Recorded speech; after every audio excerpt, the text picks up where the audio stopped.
All right, without further delay, one of the most exciting parts is going to be Unit 4, DMM. I'd like to clarify something right here. Mostly, I'm going to call it the DMM, digital multimeter. But sometimes people call it the DVOM. Like when I came through school, it was the DVOM. Get your DVOM out. That's digital volt ohm meter, whatever, same thing. It's just a different.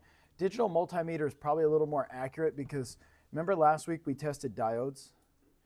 A digital volt ohm meter doesn't necessarily include any of these other special functions, whereas a multimeter, it's whatever they add to it. So multimeter is probably a little more correct. How to use it and how to test circuits. So there's going to be a lot of little sub lessons in here, but ultimately this is what's going to get it so that you can look at a wiring diagram. We're going to cover more complex wiring diagrams. These will be very simple.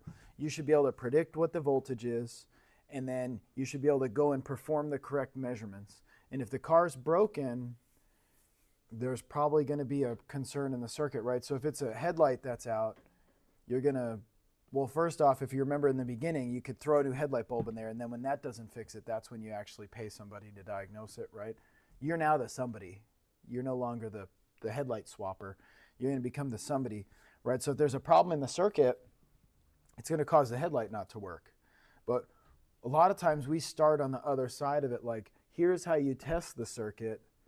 But then when the car comes in and the headlight's in op, you don't just like test the circuit randomly. Like you already know what the defect, what the concern is. The concern is the headlights in op. So we're typically going to do top to bottom measurements, but just so you know, you could start off with a measurement anywhere, and I'll try to throw some of those examples in of what I would do if the car was actually in the bay. But by the end of this, you should know how to proceed with diagnosis and be able to measure the correct points and then interpret those measurements. But to interpret those measurements, you got to be able to predict what should be there. And the way that we do our job, it doesn't say like, you should have source voltage at the headlight. It doesn't say that.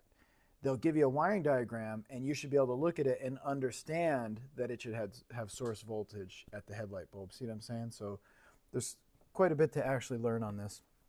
So like I was saying, the DMM, not a real big deal. Digital voltometer sometimes. I wouldn't say or oscilloscope, but I'd like to clarify. The DMM, the fluke, if you will, right? The little square meter, and you can turn the knob and it'll tell you volts, ohms, amps, and some other things. Just spits out a number. This term oscilloscope is different. The oscilloscope measures the voltage and graphs it for you over time. So if you were to throw your meter on something and get source voltage 12.6, it's going to say digitally 12.6. You'll see in some of these slides. If you were to throw a oscilloscope on there, there's going to be a line, and it's going to be at 12.6 and it's just going to go on indefinitely. So if you had a problem that was intermittent, it was getting 12.6, but then it was losing it and then it was getting it, what that would look like on your meter is 12.6, some other number, 0 volts, 12.6. You'd have to watch it change. Whereas an oscilloscope, it would graph it 12.6 and then it would drop off and then it would come back up, and you'd be like, the oscilloscope is a little more helpful if you want to watch something over time. Okay, makes sense? So they're not really interchangeable.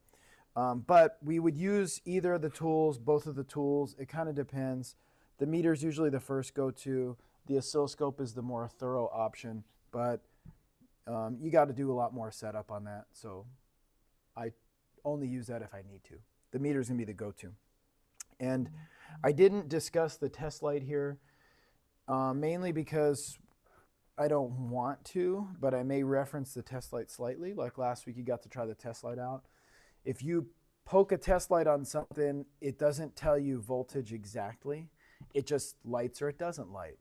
So in some of these, I may like real quick flip to the test light just to see if you're tracking. The test light's easy. It lights up, it has power. It lights up, it doesn't light up, right? It had power, it lost power.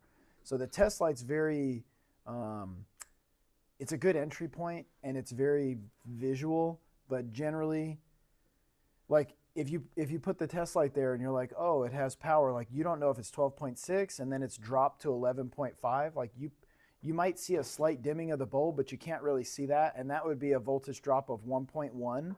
That test light's not going to be as useful to measuring the voltage drop of 1.1 volts, whereas the meter will. Okay, so we might throw a little bit of test light, but not much, just a bit.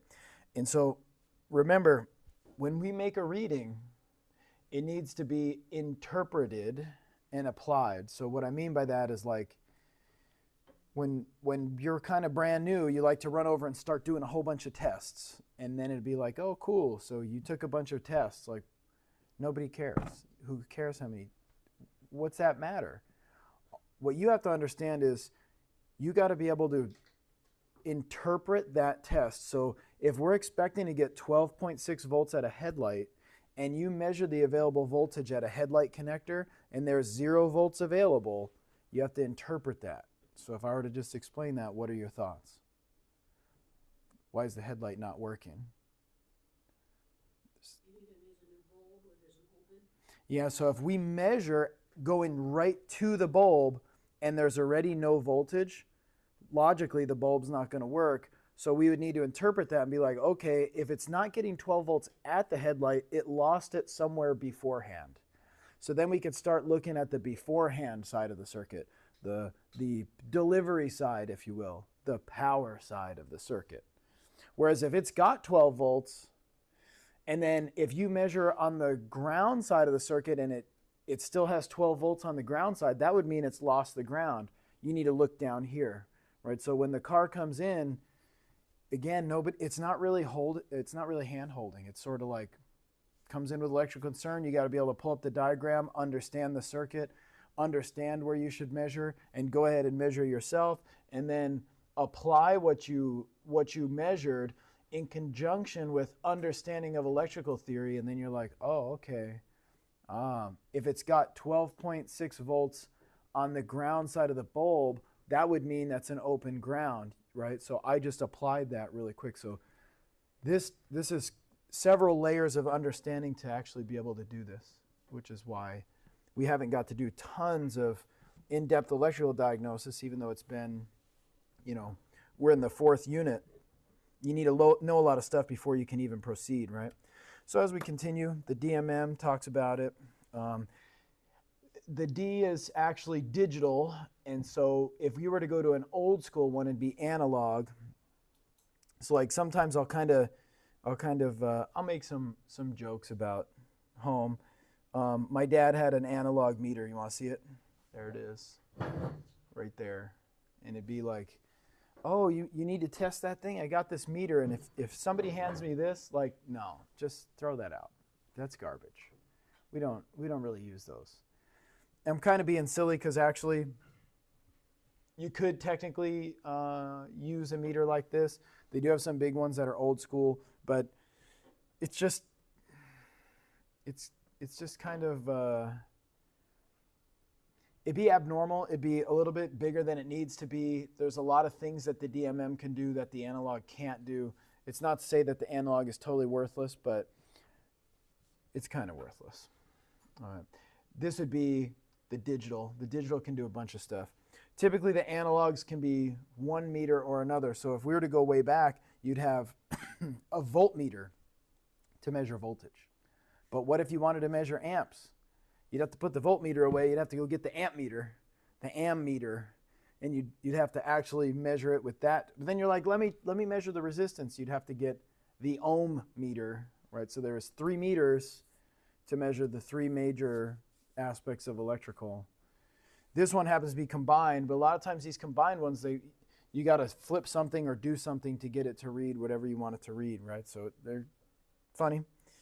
On the DMM, we got the dial that will turn. We're going to see quite a few diagrams, but the DMM is a voltmeter, an amp meter, an ohm meter, all in one, and more, plus a bunch of other special functions. And it shows up digitally, which, if you're up under the car and you're trying to read that needle and you're like, what's that even say? Like, it's hard to even see on this screen.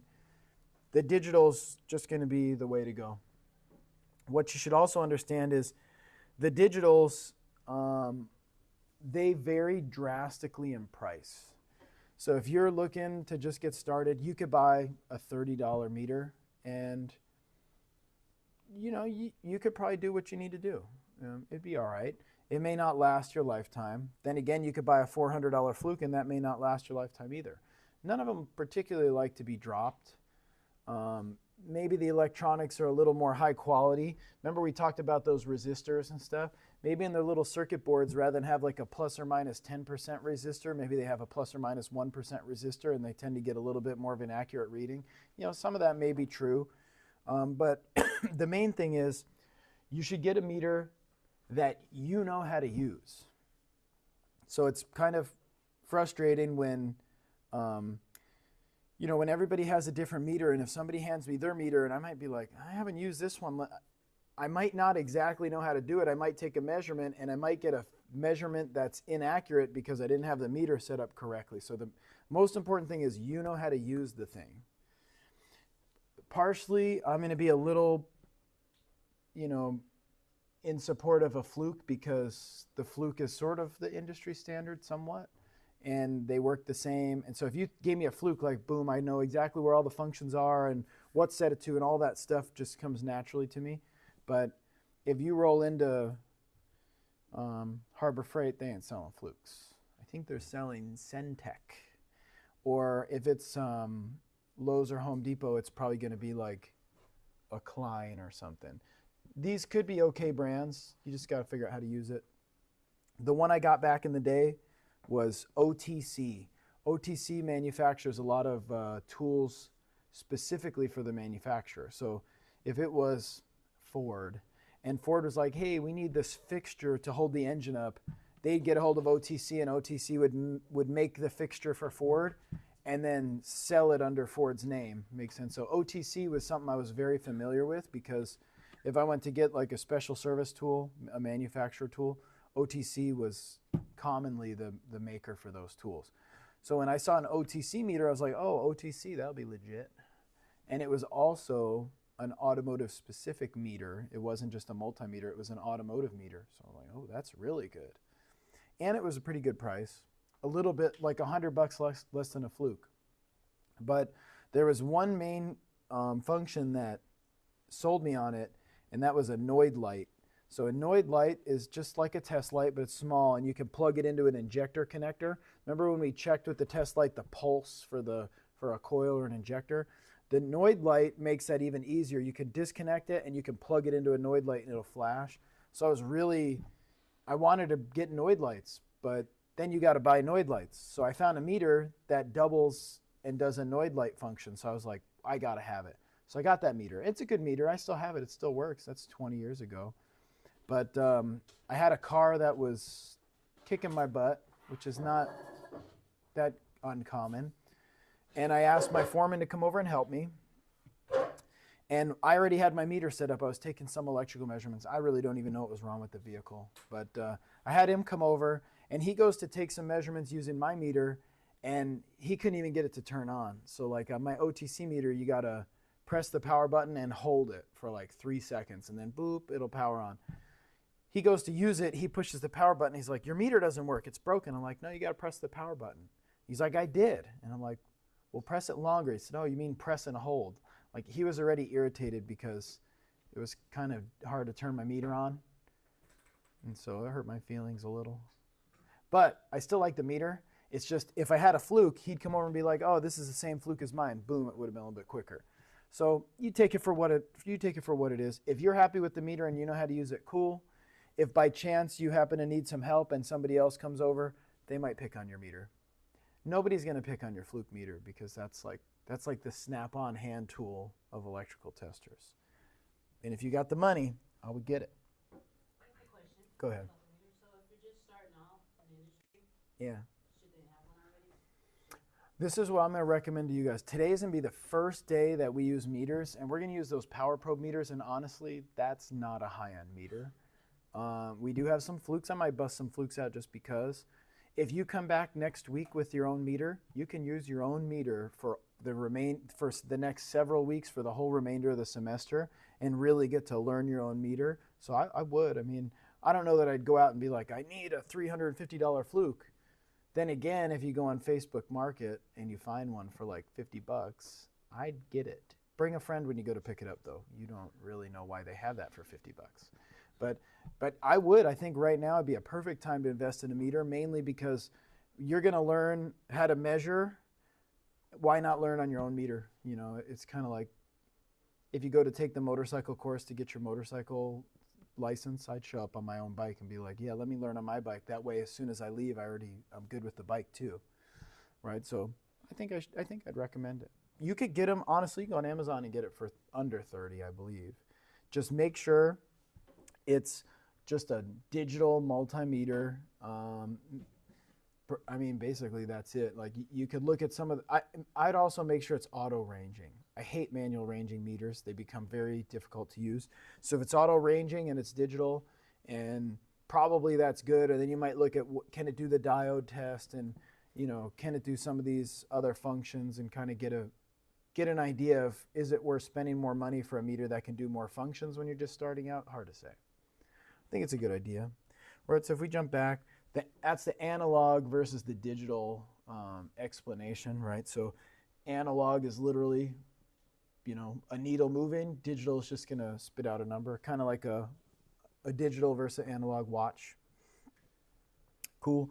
And then the meter leads are another thing to check out. Sometimes the cheap meters have kind of junky meter leads, but a lot of times they have the universal connections here. And worst case, you can probably upgrade the meter leads later, get some nice ones. Cat 3 would be preferred, especially if you get into some of the hybrid and EV stuff. So all stuff to consider.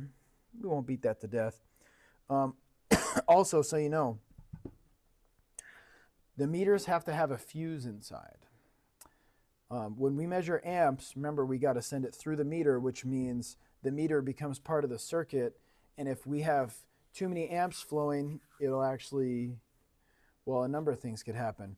If too many amps flow, we could damage the meter. We could damage the meter leads. Mostly we're worried about the electronics in the meter. So we have a way to protect the meter, a fast blow fuse that lives inside the meter. And this is where I'll knock Fluke a little bit.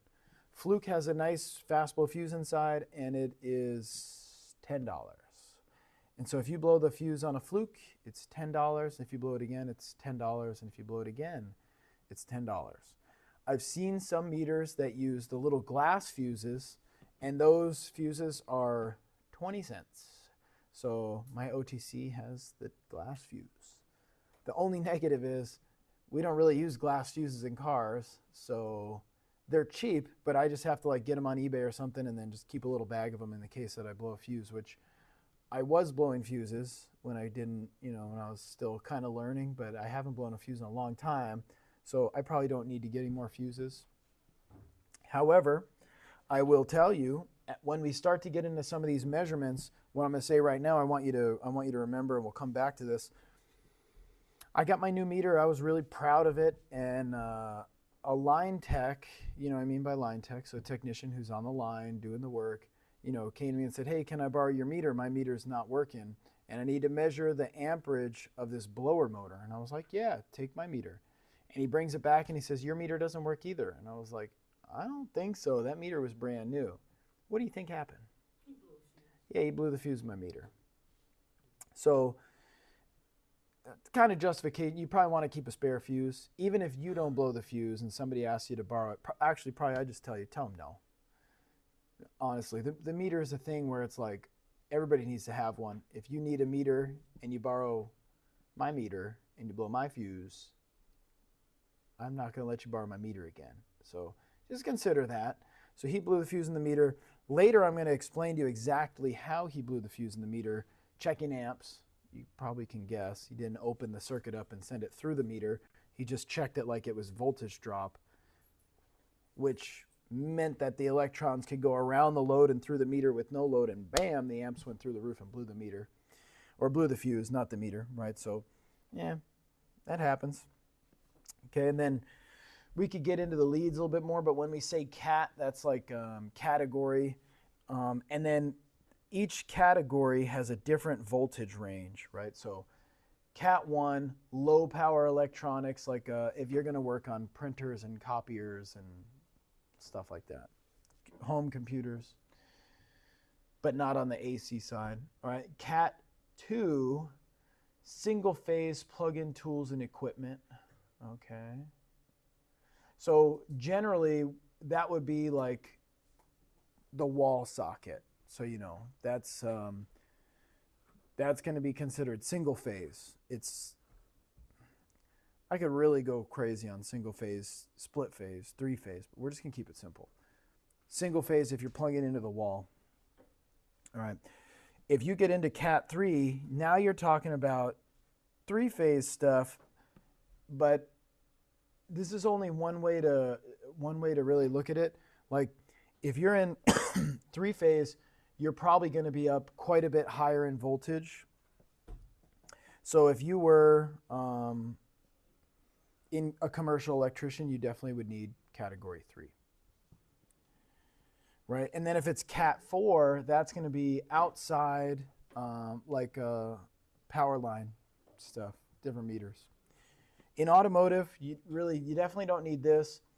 The reason I'm going to point mostly to Cat 3 is because if you notice, it's three-phase fixed equipment and single-phase commercial lighting. We don't do that in automotive, or do we? Remember I talked in the beginning about hybrid EV, three-phase AC.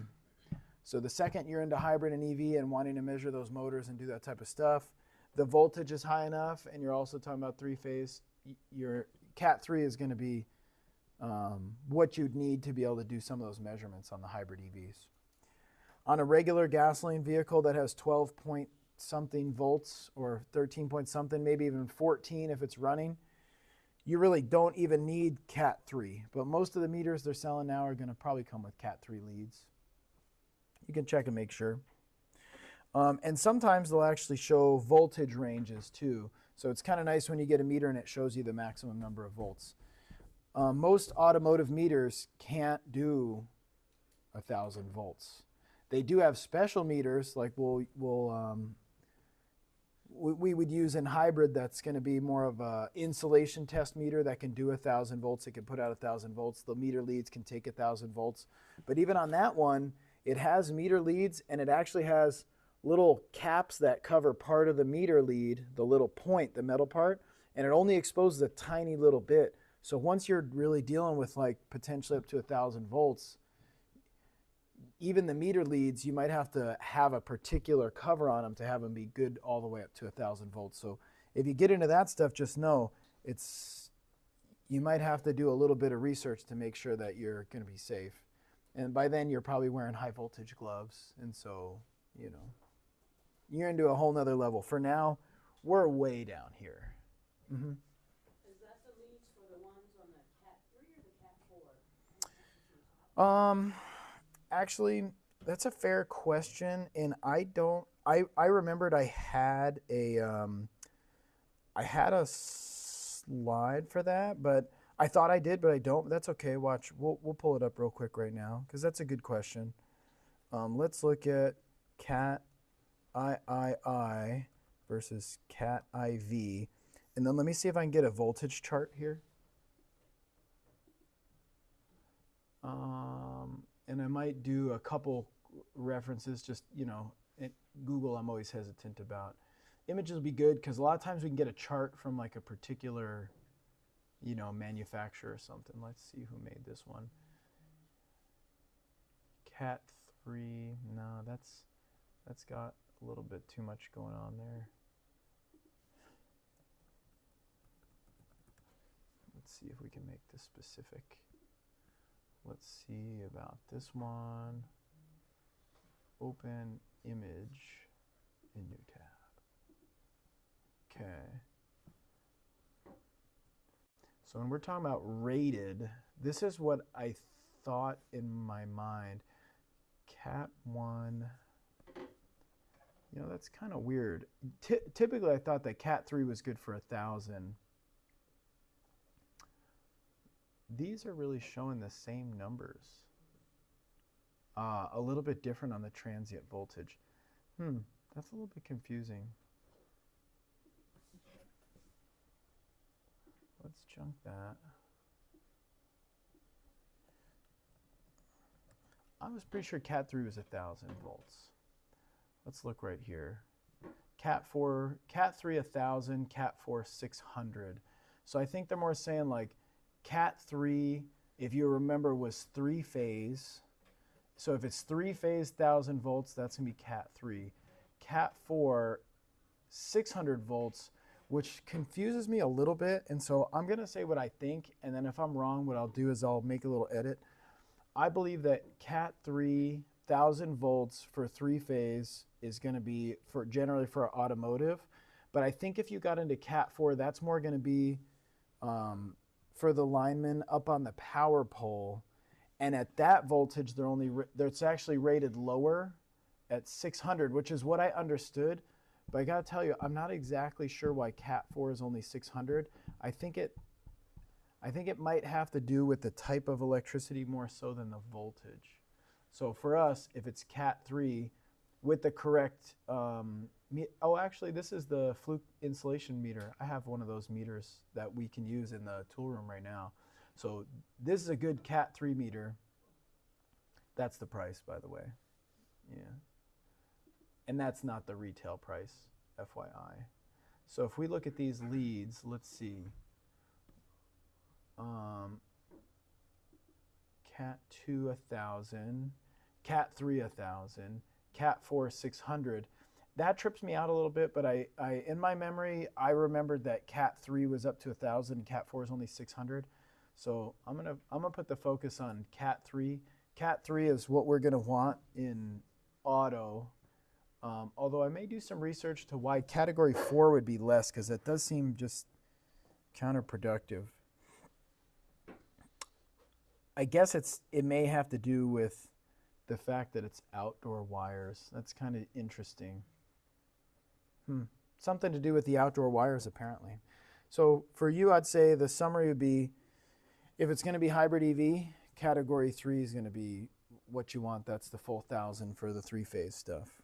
But not for your first meter. You don't. Actually, some of them may be Category 3, but you're probably going to, that's like a little bit overkill. Unless you're getting into the hybrid and EV stuff. Cool. And then as a little bit more of the high voltage talk, if we're talking about actually working with that hybrid EV stuff, we've got these specifically Class 0 rated gloves. And so that's these Class 0 rated gloves that are high voltage on these red. They're kind of like, you could say rubber, but they're like thick rubber. It's almost like the gloves you can buy for dishwashing, except a lot thicker, and they're kind of like jelly rubber. That's the insulator. The problem is they're very soft. So if you're going to work with these gloves, you have a chance to actually accidentally cut the glove. If you cut the glove and now there's a hole in the glove, are you protected? No. So you're supposed to put the gloves on and then put the leather gloves over top of it. The leather doesn't add any real resistance or, protection. For electrical, it adds protection to not slice the glove. That's it. So if you wear both of those, you protect the gloves. These gloves need to be recertified typically every year. And we got some tests that we can do in-house, but they actually test them with special equipment. We got to send those out, get a stamp, get them certified or whatever. So when we're talking about the DMM fundamentals, we're mostly going to talk about the 12-volt systems. But if we start talking about hybrid and EV, just understand there's more PPE, personal protective equipment, that would be required. So good news for you, we won't be doing that in this class. But laying the foundation for DMM use and electrical safety, we will talk a little bit about the hybrid periodically. Or then, here's a nice dial, you can see this. If you look off, logically is off. So if somebody handed you a Fluke, it looks like this. You turn it on by rotating the dial, and all the Flukes work the same way.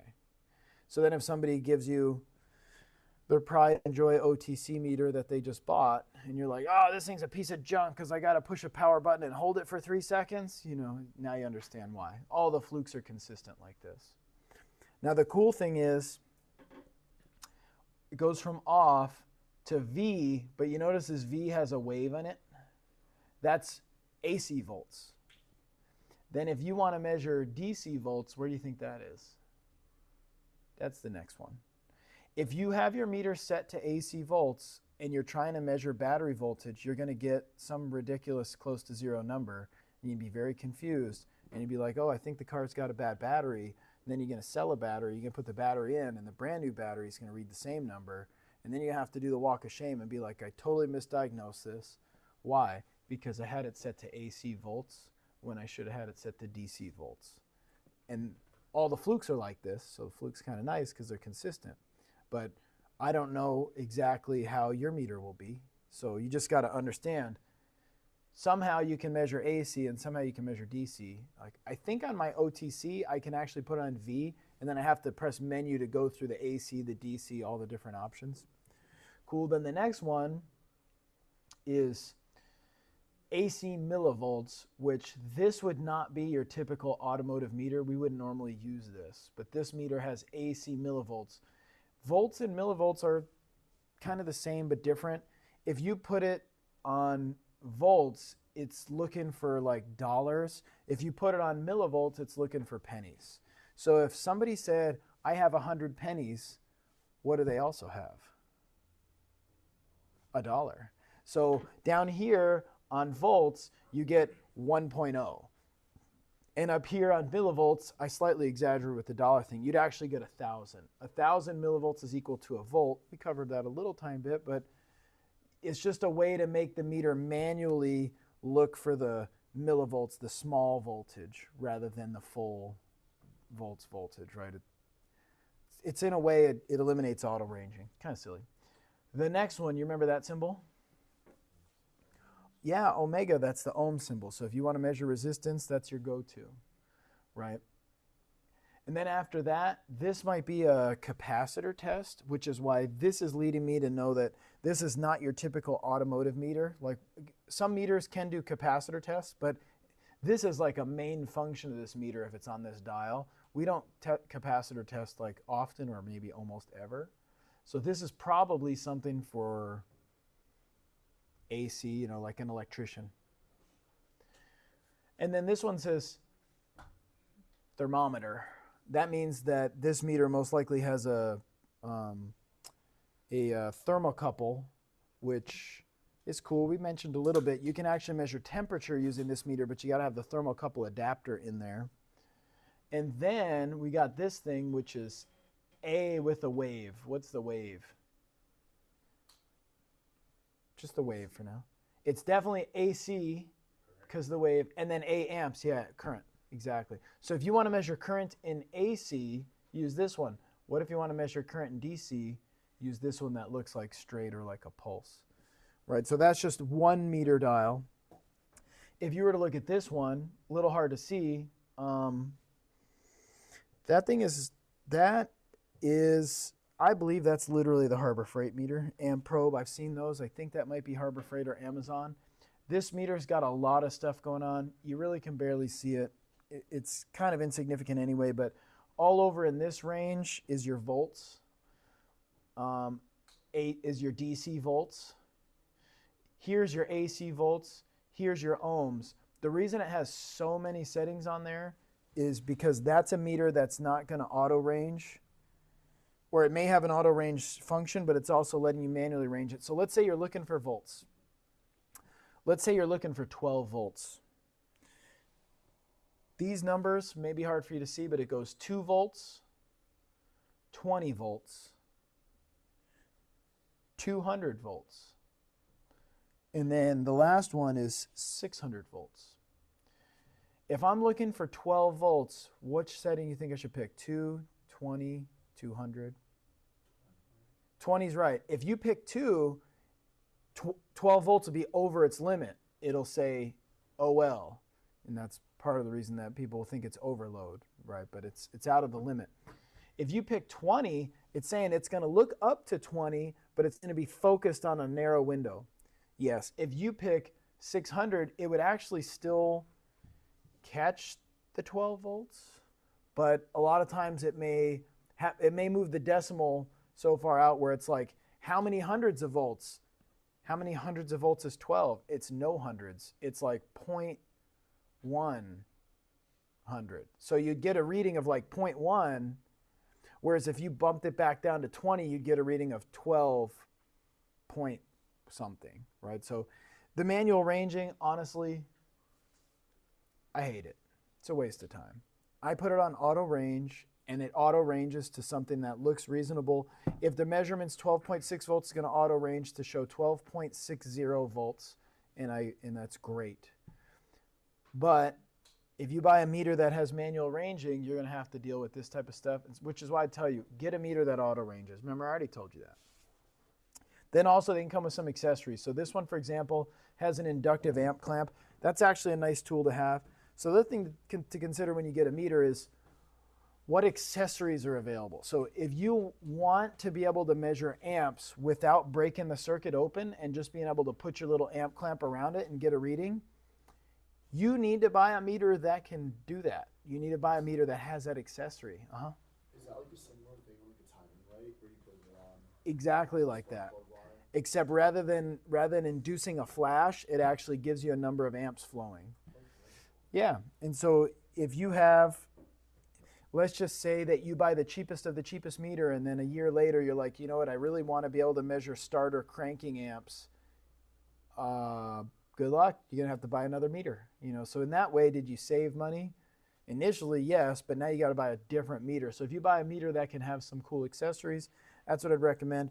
The other thing is they do make meters that are pretty nice that have the built-in amp clamp, and I like those in a lot of ways, with one exception. Like the whole meter you can actually split open and put around the wire. That's a Home Depot type of meter because electricians do that work a lot.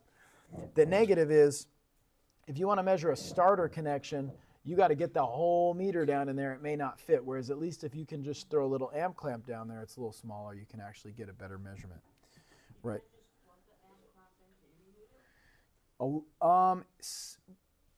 Some of them kind of. So typically the amp clamp would go with the meter, but they do have some amp clamps that what they'll do is they'll actually have a universal connection to go to the meter.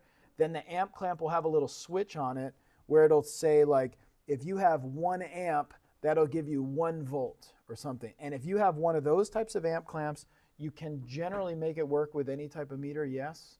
But a lot of times they'll have a meter that goes with it, and you can actually put it on a setting on the meter and then plug the amp clamp in, and it'll give you the amps raw just as it is, right? So if you got a meter that didn't support, didn't have an amp clamp as an accessory, but then you bought an amp clamp that works with all meters, you're going to have to set your meter to whatever it's supposed to be set at, maybe volts. And then when it displays a certain number of volts, you might have a small calculation. Most of the time it's 1-to-1, but sometimes it's a little bit different, and you can probably make it work. Those amp clamps, though, that have that setting tend to be a little bit more money than the ones that just plug in and work. So different ways to accomplish the same thing. Okay, fair enough. All right, and then little did we cover converting metrics a little bit or not really? I can't remember. Okay, this is going to be a good example. Now I don't know what they taught you in school, but we're going to go. I think this is something I learned in 5th grade, and I'm definitely not saying I'm smarter than you. I'm just saying when I went through school in 5th grade, they're like, hey, you need to know how to convert metrics. So I learned a thing, and it was kids have dropped over dead converting metrics. And that was kind of scary in 5th grade. So I was definitely paying a lot of attention. So if I were to draw that out, I want you just to understand when we do these measurements, a nice auto ranging meter can do them for us, but sometimes like on the ASE, they'll actually make you manually do this. So it can be kind of annoying because you're like, I don't need to convert metrics. My meter does it for me. Well, they tend to disagree. All right, if I pull this over here, I want to test something because what it did on my computer earlier, no, it won't work like that. That's okay. I could do it all right here while turned.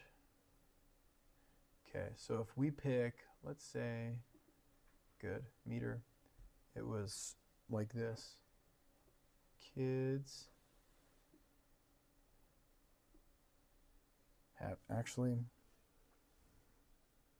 I'm going to do a quick change on this. I'm going to make it one screen so I can actually really just focus on the one. Do a duplicate, good, share, one screen, share. Okay. Keep for a bit. Get rid of this junk. Okay. Exit this for a moment. Right here. Okay. Nope. See, it still did 2. That's kind of weird. It's all right.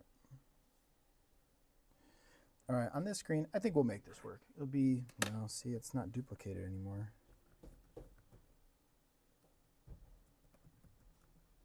It's kind of weird.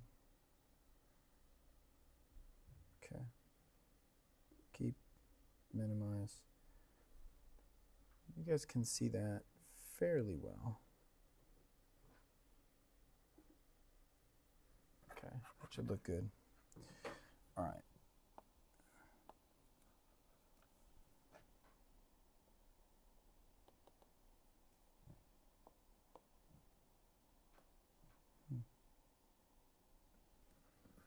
It's mad at me. Okay, so if I do this, we're going to do kids have dropped. Okay, who thinks that they know what the K is?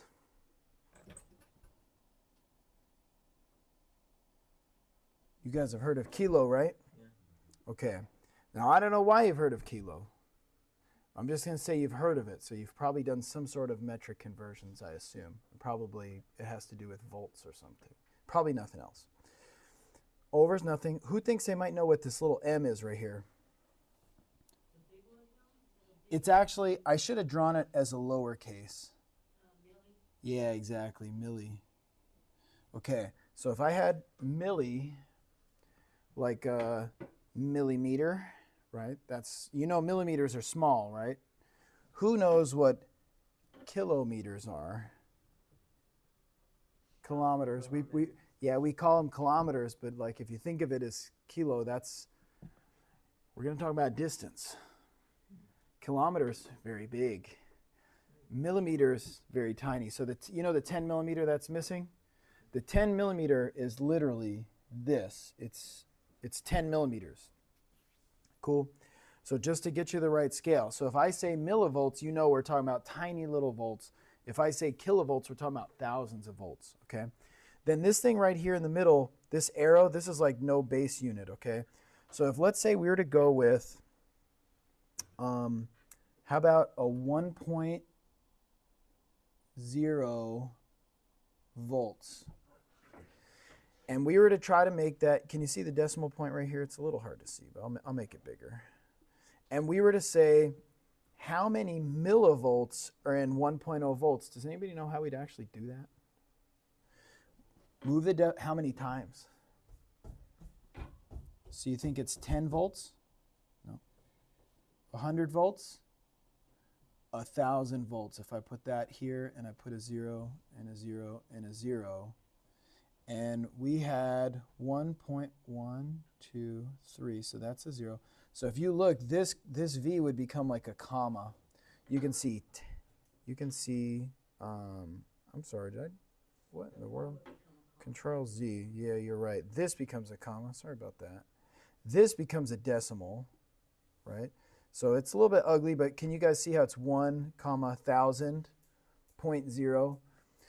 So if you go from milli, if you go from no base unit, right? So if it's a meter, that's just a meter. If you go to a millimeter, you got to go over 3 times. 1 millimeter would be 1,000. 1 meter would be 1,000 millimeters. Kind of makes sense? If you're struggling, I'm going to explain it in this way, and then we're going to move on. If you had, let's say you were measuring weight.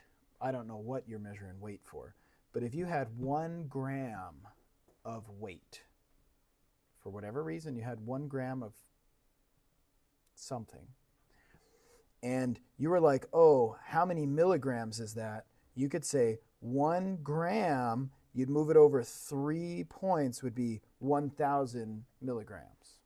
Okay, make sense? But what if you were to have, let's change it. Rather than you having 1, let's make it, maybe you have 1,000 grams.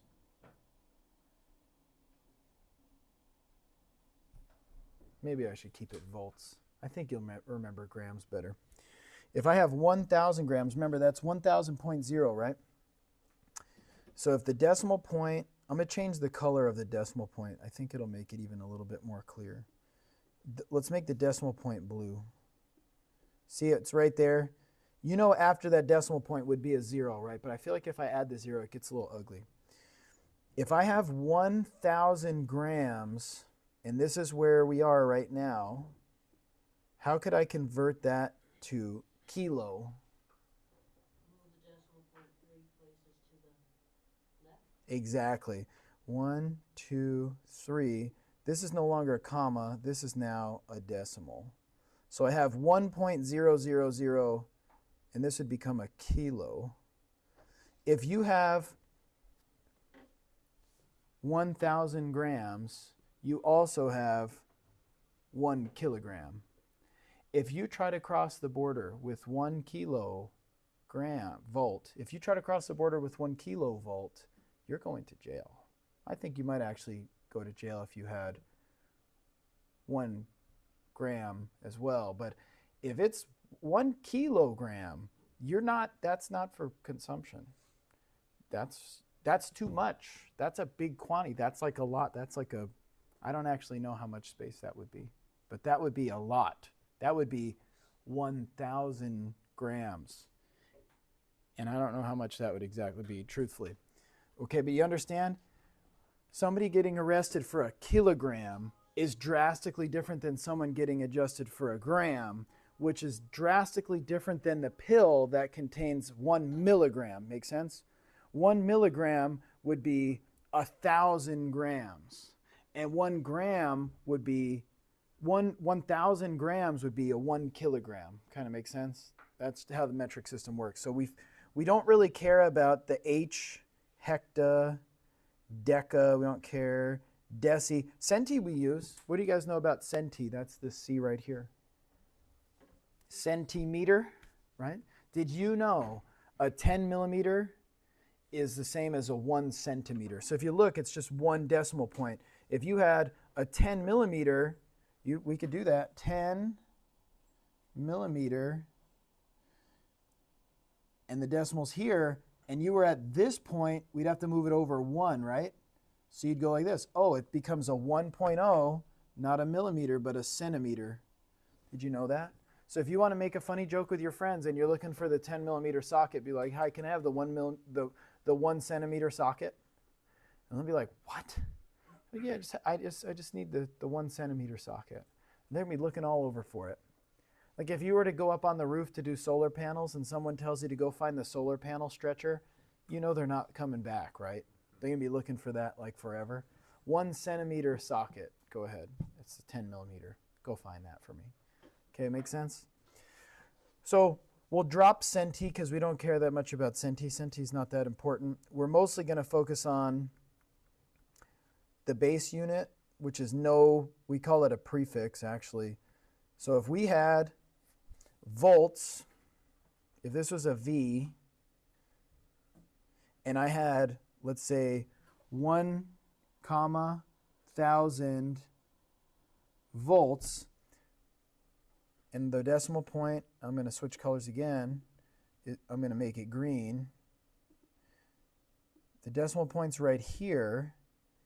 If you guys even just remember, kids have dropped over dead converting metrics. There's other things, King Henry, something, I don't remember.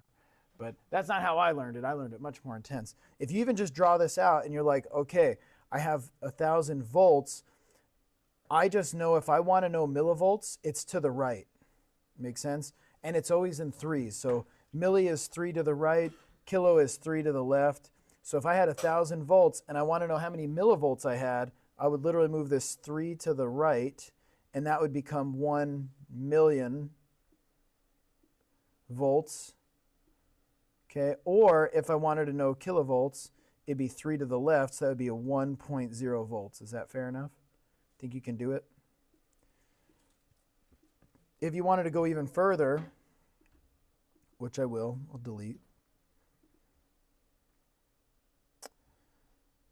Good. If we wanted to go even further, mega is a million already. So on the meter, most of the time, like with ohms, they can measure up to mega. So if mega is million, what's your meter's maxed out point? It can measure mega ohms. It can measure millions of ohms. It can't measure trillions of ohms, billions of ohms, quadrillions of ohms. It can't do that. That meter can measure up to millions of ohms, mega ohms. 10 million?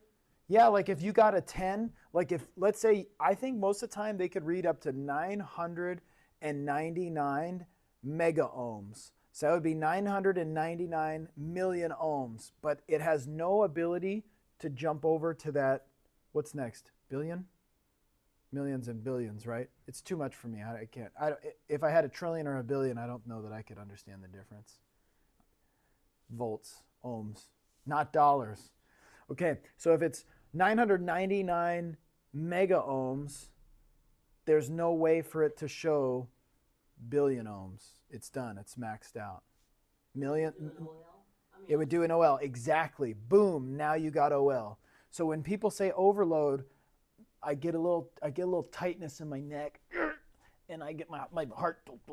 It's not overloaded. It's just, it's out of the limits of what it can measure. It can measure millions, but it can't measure billions. And so it's out of the limit. It's just like, I don't know. I can measure up to 999 million, but if you got a billion, oh well, I'm out. Make sense? Part of the reason I think that's really good for you to know is if you are doing if you are, for whatever reason, if you decide you just must auto range because you have to, because you need to, because whatever, if you're running auto ranging and you have it set to 2 volts, or if you have manual ranging set to 2 volts and you actually connect your meter leads to a 12-volt battery, it's going to say OL, and you're going to be like, whoa, I overloaded it. No, it's out of the limit because you manually set the meter to a maximum of 2 volts. It's out of the limit that you set it to. And that's where people mix it up with overload. You're not hurting the meter. You're not overloading the circuits. You're not blowing the fuses. There's none of that. It's just out of the limits of what the meter can read. That's all. That's it. Okay. Most of the time, they stop at mega. Now, they cannot measure megavolts. They can't do that. But with ohms, they can typically measure mega ohms. So mega ohms is million. Kilo is 1,000. Just no prefix is no symbol. Milli is 1,000th, right? So there would be 1,000 millivolts in 1 volt. So if we want to go ahead and start measuring small current flow, we may put it on that setting. If you remember a couple slides back, we showed a setting of millivolts. Remember that? We might manually set the meter down to millivolts so it's looking at, remember I said pennies rather than dollars. It's technically tenths of pennies rather than dollars, right? But let's say you wanted to measure micro. The meters can't do that. They don't measure micro.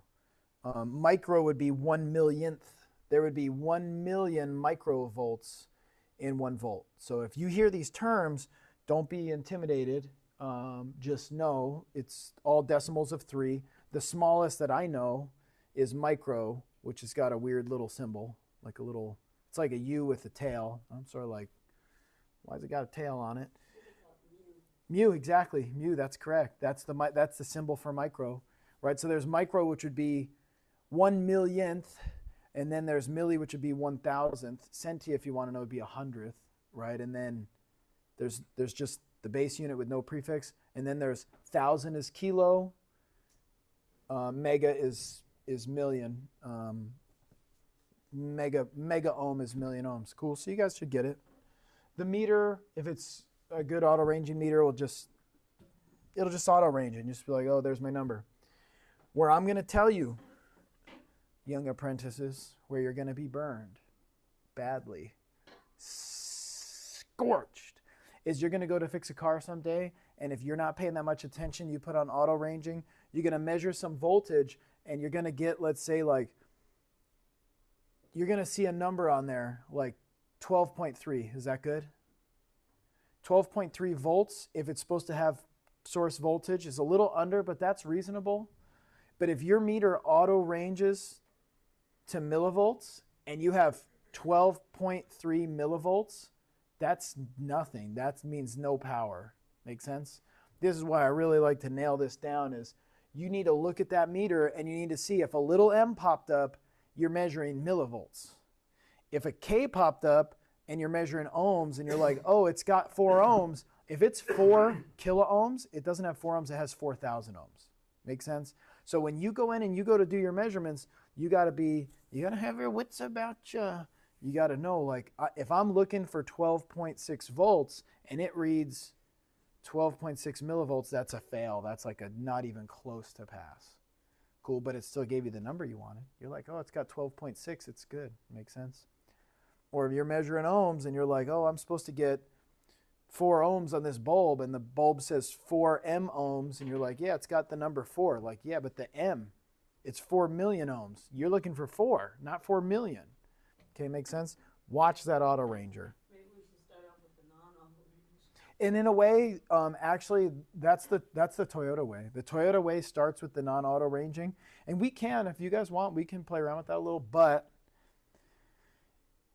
they, like the way that Toyota has the technicians start off, they'll spend days on, like, they'll spend so much time on put it on this range, put it on this range, put it on this range, put it on this range, put it on this range, put it on this range. I find it a little more logical. Keep it on auto and just look at what that thing says every single time. So if you say it's got 12, I'm going to say 12 what? And then you need to look and be like, oh, what does it have? 12 volts or 12 millivolts? That's all. It's an easy fix. But I'm going to be all over you. Cool. So and that's kind of what this is saying. It's just saying the range and the resolution is in a way like how zoomed it is. And other than that, it's not really a big deal. If you tell it that you're looking for volts between 0 and 1,000, it's not even going to show you that it's got 0.1 millivolt or anything. So it all depends on how you set it, or leave it in auto ranging. It takes care of it. Just do not overlook the K's and the little m, which is milli, and the big M, which is mega, right? Big M is million, little m is well, I guess how would I explain that? Little m is like very small, big M is very big. So if you have a big M, that's like 1,000,000 ohms. Whereas if you had a little m, that's like 1,000th of 1 ohm. Makes sense? You'd need 1,000 little m's to make no little m. Cool? All right, I think you got it. So if we were to go and do some testing, let's say that we wanted to test this bulb. Can't see the picture all that well, but we could go ahead and we can measure like available voltage or voltage drop, and that's kind of where we're going with this. So if you want to tell how much voltage the thing, like in this case, this will be the thing, the horn. If you're like, hey, how many volts is the horn getting? Yeah, I'd go ahead and I'd put my red lead here and I'd put my black lead here, and that's called a voltage dropping the horn, and I could interpret it that way. Or I could put my black lead on the chassis ground and I could just poke around with my red lead like so. And I could be like, I have 12 volts coming in, I have no volts going out, right? So there's a couple different ways to really measure this, but if the thing, the horn, or the headlight doesn't work, a good starting point is to see, is it getting voltage, is it getting power? We could say getting power, just remember I showed you the formula. We're not measuring power if we're measuring volts, but I'll call it power, sure. So if it's getting power and it's not working, we're like, huh, now we got to check and see if it's getting ground. And if it's getting power and it's getting ground, that's everything that the load needs to work And if it's still not working, you need to replace whatever the load is, the bulb or the horn. That sort of makes sense? So if I were to explain that another way, if you got hired as a lube tech and you went to the job and they're like, hey, we want you to do these oil changes, but they never gave you the oil, are you going to get the oil changes done? No, so what's the fix? Somebody needs to give you the oil, right?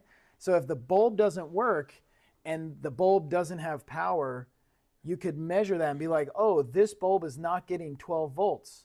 Obviously, the bulb's not going to work if it's not even getting what it needs to do the work. Makes sense? The lube tech needs the oil to do the oil change.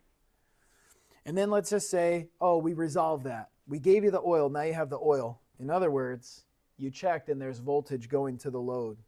So that's this. I'm like, okay, yeah, I've got voltage going to the bulb. There's one more thing that it needs. It needs ground. And there's a couple ways you could measure that. But let's just say I switched over to measuring ground with my green tester, and I checked, and let's say it didn't have ground. That would make the load not work, right? The bulb can't work if it doesn't have ground. So that'd be like the lube tech didn't get the oil filter. You can't change the oil if you don't have the oil filter. So we could fix it and be like, okay, now we fix the ground. Now let's just say it has 12 volts and that's good, and it has ground and that's good, but it still doesn't work. That's like if you hired the lube tech and you gave the lube tech the oil and you gave the lube tech the filter, and the lube tech has everything the lube tech needs to do the job, and the oil changes still don't get done. What do you need to do to fix that? Well, let's say they have the car, they have everything. Okay. Is it possible you might need to buy yourself a new lube tech? Right? So that's the thing. If the load is the lube tech and the lube tech is getting the power in the ground and it's still not working, it's the load, it's the thing. It's the horn, it's the bulb, it's the lube tech. Fire the lube tech, get a new lube tech in there. If you give the lube tech the oil and the filter, and assuming they have everything else, and they can't do oil changes, it's a defective lube tech. It's a defective bulb. That's why people get fired, in case you didn't know.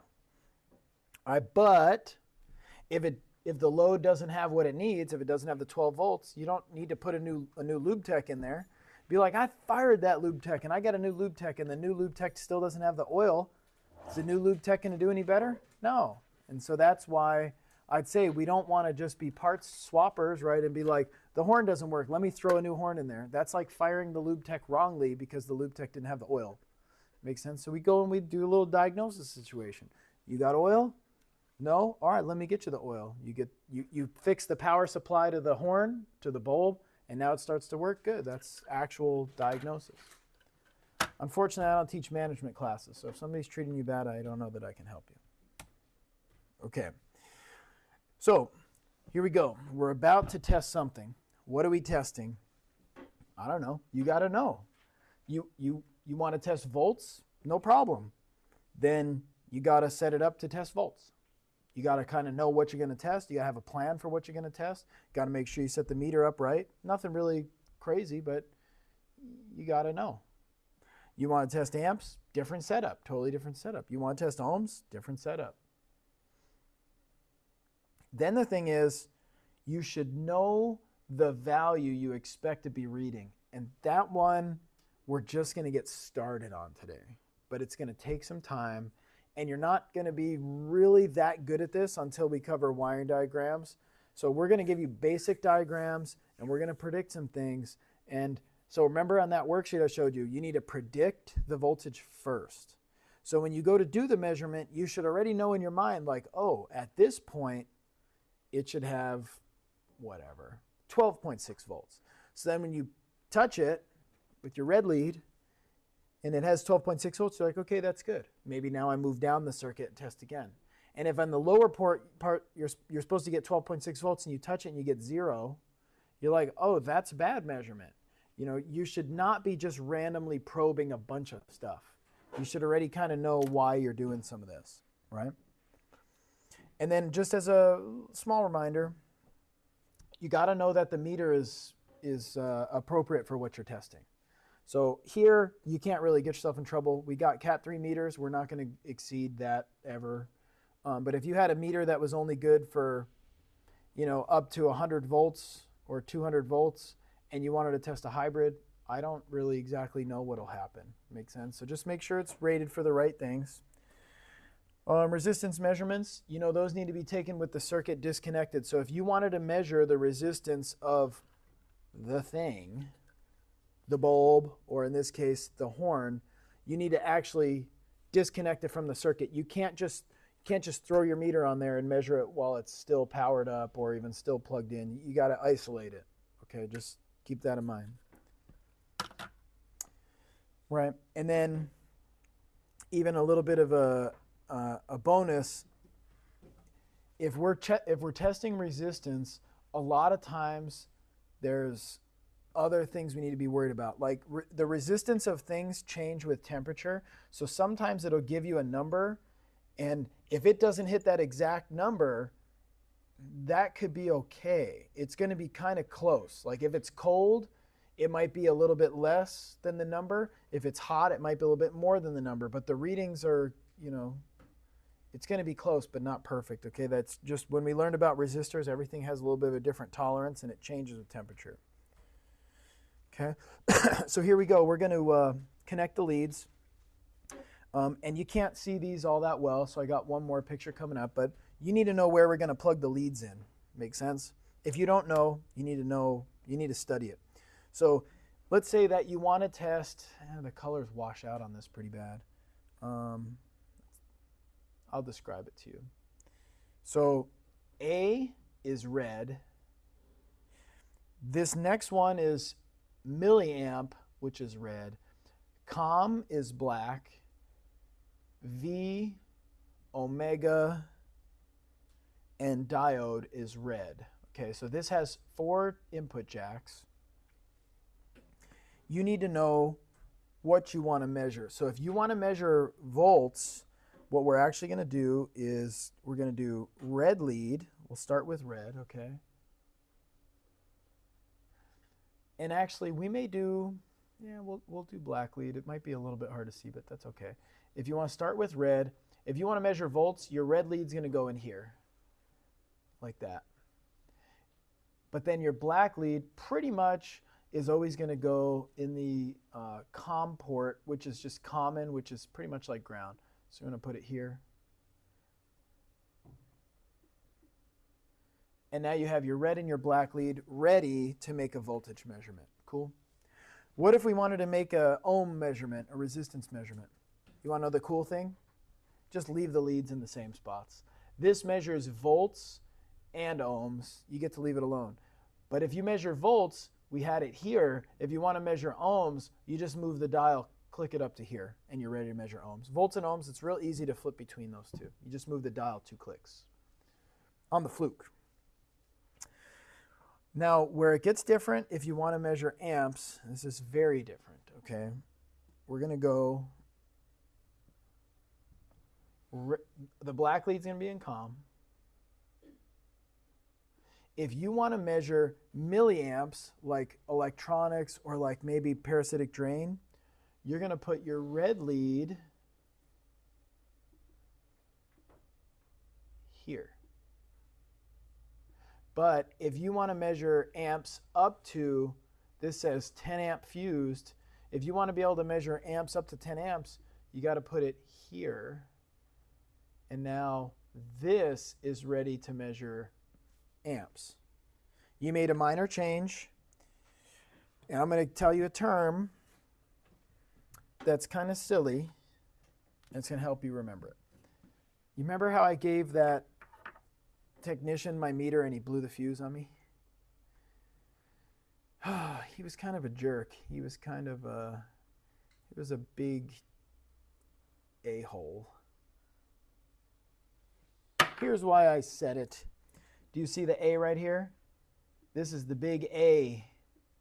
If you want to measure amps and you want to have it fused, you got to put the red lead in the big A hole. Okay, will you remember that? No, you're not going to remember that, are you? No, okay, you might remember. The big A hole. That guy who blew the fuse on my meter. If you want to measure amps, move your red lead over here to the big A. And then you're actually ready to have it be fused. And that way, if you go to measure amps and you overdo it, it'll blow the fuse and not more expensive things. Okay? See, little did you know, I'm setting up to say silly things that you'll hopefully remember. All right, so let's say, here's your voltage. Boom. We got the red lead in the V, we got the black lead in the COM, and we literally just touch the positive and touch the negative. You want to measure battery voltage? Boom, that's done. Now, so you all know, this doesn't tell you if your battery is good. This just tells you how many volts your battery has, which really more means like, is your battery charged? Okay. If you really want to know how good a battery is, the voltmeter is not the go-to tool. A battery tester will actually do more evaluation of the battery and the plates and the cells and the surface area of the plates, you know, and do a lot of that. But your meter will tell you if it's dead or not. So if I roll out to a car and it's a no crank, no start, and it seems like the battery's dead, rather than me going and setting up to jump it, I'd get my meter out real quick and I do a battery voltage measurement. And if the battery voltage is 0.1, it's definitely dead. And if the battery voltage is 12.4, that's definitely not the cause for the car not cranking. Make sense? Now, if the battery is worn and weak and kind of old, they can go from charge to discharge really fast. They might not make enough cold cranking amps to start it very well, but if the car is acting like there's no power at all, I would just go ahead and do a voltage measurement. That'll tell you if it's charged or discharged. Kind of make sense? And that's it. That's a voltage measurement. Now let's just say we jump over to resistance. Notice the leads stay on the same spot, but this resistor is removed from the circuit, and we just put the red lead on one side, put the black lead on the other. And what's happening here that you must understand is the meter has a 9-volt battery inside on a typical meter. Some of them have bigger batteries if they're those insulation tester meters and stuff, but typically a 9-volt battery. It's using that 9-volt battery, pulling electrons from the 9-volt battery, sending a small amount of electrons out the red lead, and they're trying to get back to the black lead. And it's measuring essentially like how difficult it is for them to get through. Make sense? So if you had a small resistance, it'd be easy. This would give you a small number, 0.2 ohms. Like if you were to measure just a wire, you'd probably get like 0.1 or 0.2 ohms. That's normal. But if you had a resistor that was 100 ohms, you're probably going to get about 100 ohms right here, plus or minus whatever this band is, maybe plus 1%, minus 1%, or 10, or whatever. Make sense? But the electrons come from inside the meter in its 9-volt battery. Cool? If you tried to measure this resistor with its little internal 9-volt battery, but this resistor was still installed in the vehicle and powered up, and there was still electrons already flowing through it from the existing big 12-volt battery, your number is going to be wrong. Do you understand? It's not going to be an issue of like, well, in my opinion, I can do that. It's just wrong, period. You will get the wrong number every time. In fact, if this was a 100 ohm resistor and you still had it powered up in the circuit, you might get a resistance reading of negative ohms. How could it have negative ohms? That means it not only does it have no resistance, like those electrons are coming back in excess. They're like excessive electrons, even easier than it should be. Like what? How could there possibly be negative ohms? Well, I'll tell you how. If you have another power supply sending electricity out and those electrons are being picked up, basically, that's the way I would see it, it's going to be like, wow, this not only has no resistance, it has negative resistance, and you'll get a negative number on there. If you get a negative number on there, I'm just letting you know you still have it powered up. The circuit is still on. The circuit's plugged in. Not only plugged in, it's actually powered on. There's current flow actually going through it. So you get a negative number, just know, whoops, you forgot to disconnect it. It won't hurt the meter. The meter won't be mad. The meter will just be like, whoa, negative ohms. So it's the same amount of ohms, but just take the negative away?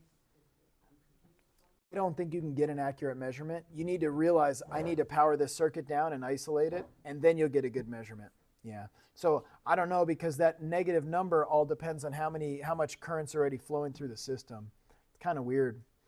I think technically, I'm going to tell you how this meter actually works, and this is what I've gathered. So don't take it as like the textbook for sure gospel truth, just like what I'm pretty sure it does.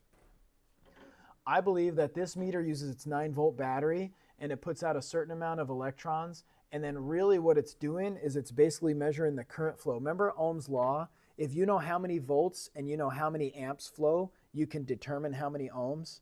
I think that the meter is designed where it puts out a certain amount of voltage from the 9-volt battery, and it measures how many amps it actually flows, and it can therefore determine how many ohms are in the circuit using Ohm's law. So if you think about that, if it puts out a certain amount of volts, let's say 9 volts, and then all of a sudden it measures a whole bunch of amp flow, it's sort of like, whoa, we have very low resistance, even negative resistance. It's picking up too much current flow that it shouldn't really have. So it's kind of, it's not really that important, but just understand, if you don't have the thing isolated and powered down, you're going to get bad numbers and you're going to misdiagnose it. So if this is supposed to have 100 ohms and you get a reading of 2 ohms because you forgot to disconnect it and power it down, you just misdiagnosed it. Remember, make sure there's no power going through the circuit. Sometimes I'll pull the part out of it. Other times I'll leave it plugged in, but I'll make sure that it's definitely powered off, even sometimes disconnect the battery or something. So there's different ways you can make sure there's no chance of current flow when you do that measurement. I thought we had to take the device out to get the resistance. That's preferred, and that's what, in engineering would say. But if you look into, like, let's say it's a multi-function switch on the turns on the instrument on the steering column, they're like, you got to take it out. I'm like, that thing's gonna suck. You're gonna spend an hour getting it out of the car. I'm probably going to test it right where it sits, but my best practice would be disconnect it electrically. Sometimes when you disconnect it electrically, then you're looking at all these little pins, right? You got the male pins in there and you're kind of trying to touch the right ones. Sometimes what I'll do, I'll just make sure it's powered down, I'll leave it connected, and I'll actually back probe right on the connector, and I can get a resistance reading of the individual switch. I just absolutely need to make sure it's powered down. Right, so it sounds a little bit weird, but in theory, if everything went well, yes, take it out, remove it all the way. If that's hard to do, disconnect it.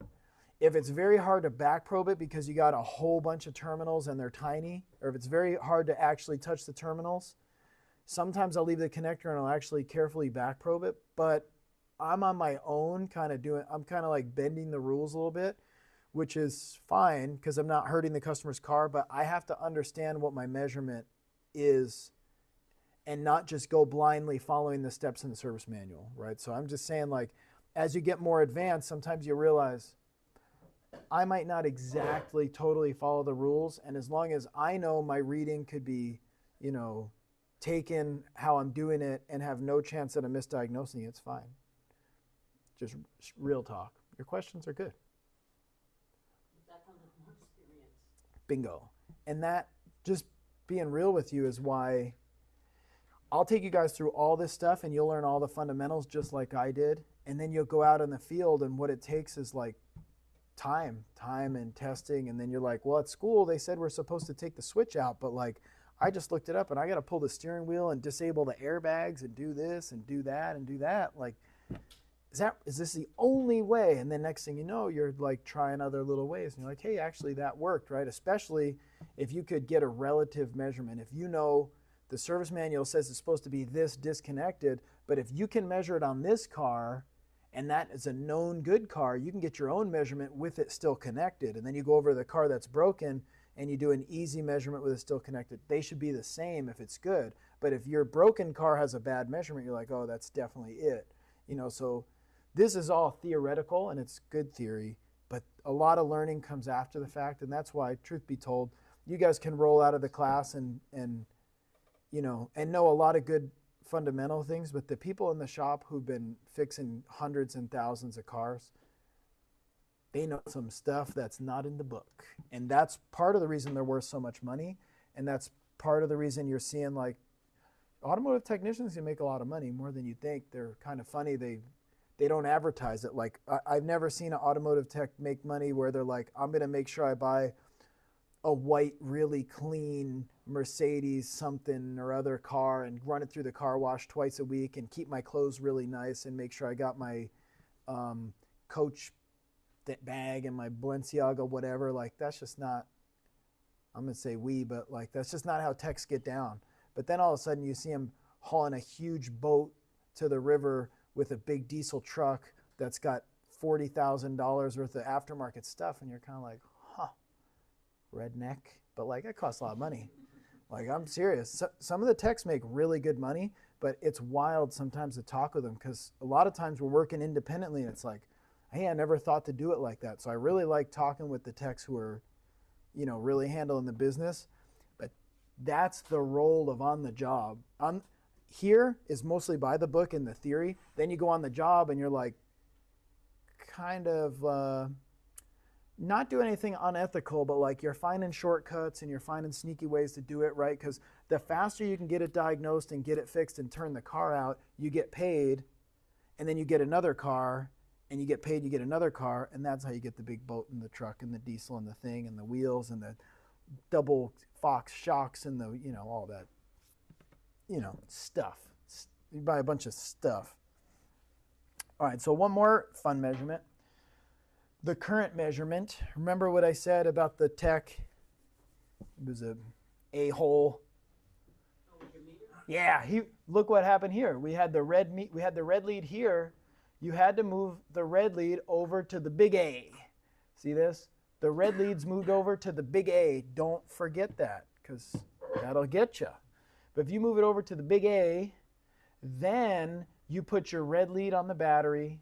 Now this is where it's weird. We actually had to break the circuit open. This wire used to come over here. I disconnected the wire. I put the meter in line with the circuit. Now the electrons have to go through my meter in the big A port. I'm just tired of saying the big A hole, so I'm just going to say in the big A port. But you know what I'm talking about. Will you remember? All right, in the big A port. And then it goes through the meter, and the meter counts the electrons, and then it goes out and actually will power the load, right? You have to do it like that because the electrons have to go through the meter, and it has to count them, like 1, 2, 3. Remember how many electrons had to flow through for 1 amp? It was some millions number, I don't remember. Whatever that number is, that would get this meter to register 1 amp. Cool. But if you don't have them flowing through the meter, it's not going to measure it right.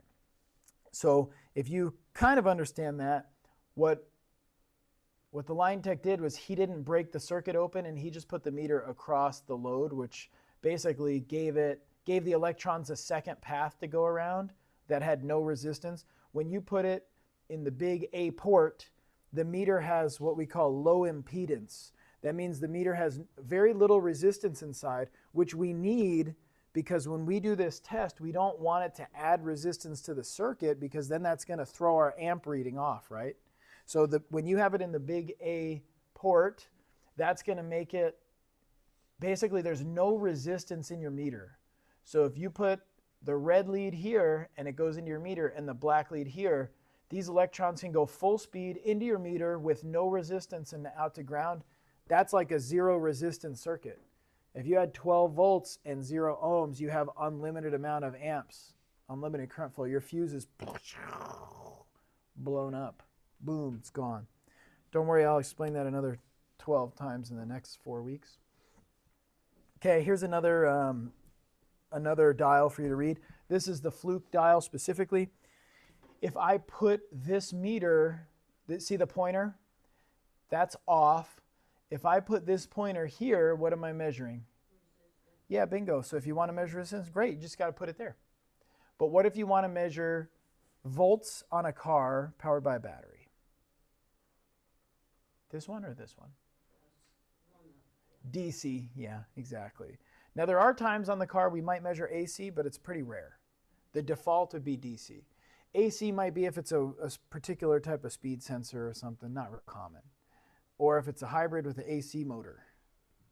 Or If it's not the car at all and you're over there trying to figure out why the outlet doesn't work that's supposed to be powering your battery charger or something, you could put it on AC volts and actually measure the outlet on the wall. I'll show you. Well, we could do it. There's nothing unsafe about it. But, and you could do millivolts as well. And remember, that's just going to bump it into manual ranging. You could do the diode checks, and you got to do that. That was fun. You could measure milliamps, amps, or microamps. So this one is going to, I'm surprised this example, this meter actually has microamps. Most meters don't, you can't measure microamps. To actually measure microamps, you generally would have to have a special type of meter. The DMM is most likely not going to measure microamps. In fact, I don't even know of one that does. You would get, typically, it's called a milliamp. Well, actually, no, I don't think you'd get really microamps on there. But if it was ohms, these won't measure milliohms. They would have a milliohm meter where you can measure milliohms. So in this meter, you can measure ohms, kiloohms, mega ohms, but it doesn't measure below ohms, really. If you want to measure below ohms, you need a milliohm meter, which is a different tool. For amps, we're probably mostly going to be at amps and milliamps. Microamps would be like tiny electronics measurements. Not going to happen. All right, so when we put it on milliamps or the big A, if you want to actually measure amps up to, like, let's say potentially 10 amps, that's when you need to move that meter lead, right? That's where you need to move your meter lead over to the big A if you're trying to measure amps. Cool. So that's a good example of a dial. Now let's just say we put it on DC volts and we did this measurement right here. You got the meter lead on the red part that says volts and ohms. Drop that on the 12 volt positive. Drop your black lead on the 12 volt negative. What do you think that this would read right now? 12.6. True if it's fully charged. And what if it was just generically 12 volts? That's what you got. Cool. 12.00 volts. Make sense? So that'd be a 12 volt measurement. It's got this little scale that can be kind of, fun. This is showing your auto range. This fluke on auto range, it's a fluke 87. This fluke on auto range, because it starts at 0 and it goes up to 40, it's just showing you it auto ranged itself 0 to 40 volts, which is good because we're at 12. So that's right in the range. Cool. Nice and easy. And then it's DC, which you already would have known because, remember, if you're measuring a battery, you already put it on DC. That's what this symbol is. You wouldn't have it on AC, but it still just tells you anyway. Cool. Now let's say you wanted to measure resistance like this one. Let's say I went ahead and I put the meter on resistance. I disconnected the thing, and now it's isolated, and we did this measurement. What is that number? 10 ohms? Boom, got it. See, you've been trained well. So if you got 10, that doesn't mean ohms unless there's no K, right? So the meter does make it easy. The meter threw the K on there. So get in the habit of measuring this and then look in here. 10 kiloohms. So what is 10 kiloohms? Because we could say kiloohms and that's fine, but like, what's that really mean? 10,000 ohms. Exactly. That's 10,000 ohms. If you're expecting to measure your bulb at approximately 4 ohms or 8 ohms and you've got 10,000 ohms, that ain't even close, right? So if your bulb resistance was a spec of, let's say, 8 to 12 ohms, and you're like, oh, 8 to 12, 10's in there, the bulb is good. Wait a minute, no, there's a K. 10,000 ohms is not between 8 to 12 ohms. That's like way outside of the, that's like if you guys, you're going to go get some lunch and you're expecting the bill to be between $8 and $12, and they slap down a bill for 10,000. And you're like, whoa, 10 looked good, but I didn't realize it said 1,000. Like, those are very different numbers. Make sense? What if you tried to measure the 10 kiloohms, 10,000 ohms, but you manually, if you look right here, this is set 0 to 40 kiloohms. What if you manually ranged it to 0? Whoops. If you manually ranged it 0 to 10 ohms. Like, remember this one? How we thought it was 10 ohms, but it was kiloohms on auto ranging? What if you manually put it on ohms and you said range of 0 to 10 ohms? This is what you get. Not necessarily overloaded, but over limit or out of limit. You're only looking for 0 to 10 ohms. This thing's out of limit. What's your real number? It's 10,000 ohms. But if you manually range it, you're going to get OL on there, and you'll be like, huh. Essentially, if we're measuring ohms and you have it on auto range and you measure the ohms and it says OL, that means an open, right? Because if it's on auto range, it'll automatically range up to millions of ohms. And if it's still out of the limit of millions of ohms, that means there's so many ohms it's off the charts. That sucker's open. Cool. So when we're measuring ohms, if you see OL, you might as well just make that open in your mind. That's open circuit. Kind of makes sense?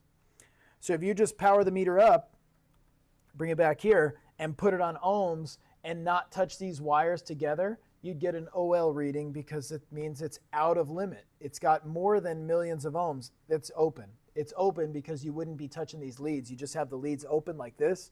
If you just hold the leads up like that, you're going to get OL on the meter. It's just the way it is. Cool. So it'd be better to put it in auto range. You can see this is auto ranged. And then, like, for example, this will automatically range. And right now we have a 0.705 kiloohms. Does anybody think they know what this number would be if we were to change it to ohms? 705. Yeah, exactly.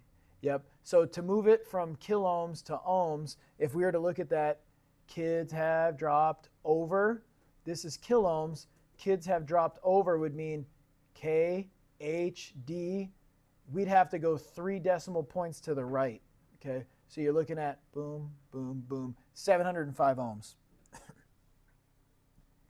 Okay. But your meter will actually range this to 0.705 kiloohms. So you might have to just, think about it in your mind real quick. It's not a really big deal, right? 0.705 kilometers would be 705 meters. 0.705 kilograms of whatever it is you're trying to bring across the border is 705 grams. Okay, it's the same. It's not really a big deal. You just got to be ready for it. If you wanted to go a little more extreme, what do you think about these numbers? These are all the same measurement. 0.705 kiloohms, if you were to manual range it to 400, isn't 705? 0.705 kiloohms is 705 ohms, right? Isn't 705 more than 400? Yes, so it would just say OL. Then if you ranged it to 4 kiloohms, it would say 0.705. That's good. That's what the auto range did for us. If you were to manually range it to 40 kiloohms, that would read 0.70 because it's looking for a larger measurement. And so this is a correct measurement, right? But which one is more precise? This or this? 7.705. Yeah, because this shows you the 05, but see if you manually range it, it drops the 5 off there. Then if you manually range it to 400 kiloohms, now you just get a 0.7. This would be like 700, but more exactly, it was 7.700 something, but really exactly it's 0.705. If you range it to 4 mega ohms or 40 mega ohms, you think you have nothing. So that's part of the reason that I don't recommend the manual ranging is if you manual range it wrong, it'll tell you OL or it'll tell you 0.000, and you're like, huh, that's a weird number. So sometimes if you see me, if I come over and I don't understand what you're doing, I'll turn your meter off and back on real quick, and I need to remind myself to slow down and explain what I'm doing. But if you got the thing all jacked up on manual ranging, I'm turning it off. I'm going to turn it back on. It's going to wake up in auto ranging, and it's going to give me a number I can work with. Cool. So this is your summary of manual ranging. If you range it wrong, it's not that it gets a bad reading, it's just looking in the wrong area. Right here, it's looking for mega ohms, and you don't have millions of ohms, you only have 700. So it would say you have no millions. If you have $700 in your pocket, you got no millions. You know that, right? You might have a small percentage of a million, but it's not even close. Cool. And so again, you can see the input jack pretty good right there, the port. A couple nice functions that you guys will need to know because we are going to get to actually use these meters. The min and max setting is nice because sometimes we deal with intermittence. And so if I go to measure the voltage at the headlight and I get 12 volts, but the headlight's flickering on and off, sometimes what I'll do is I'll put the meter there, and if it's getting 12 volts, I'll set it on min max, and then I'll go wiggle the wires.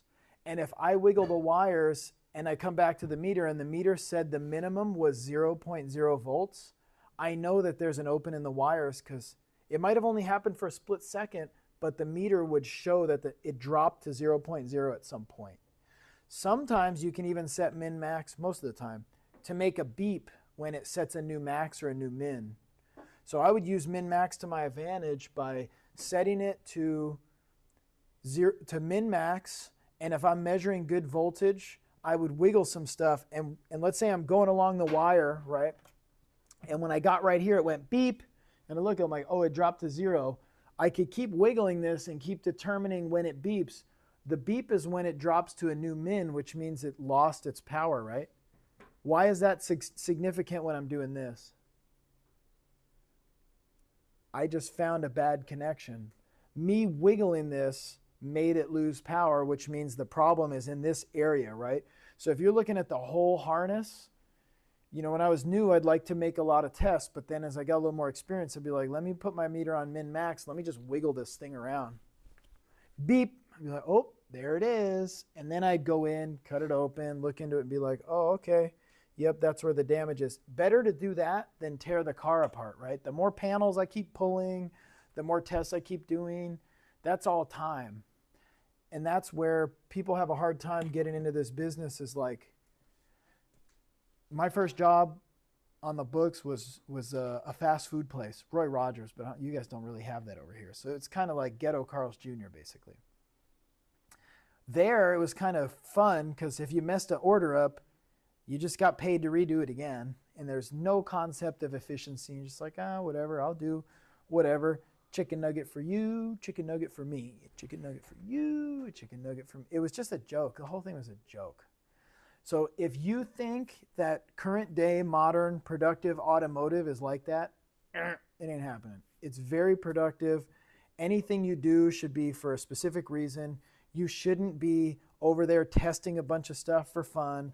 We're trying to get the car in, get it diagnosed, get the correct thing sold, have the customer approve it, do the repair, bill the customer, deliver the car. We're trying to do it as quickly as possible, right?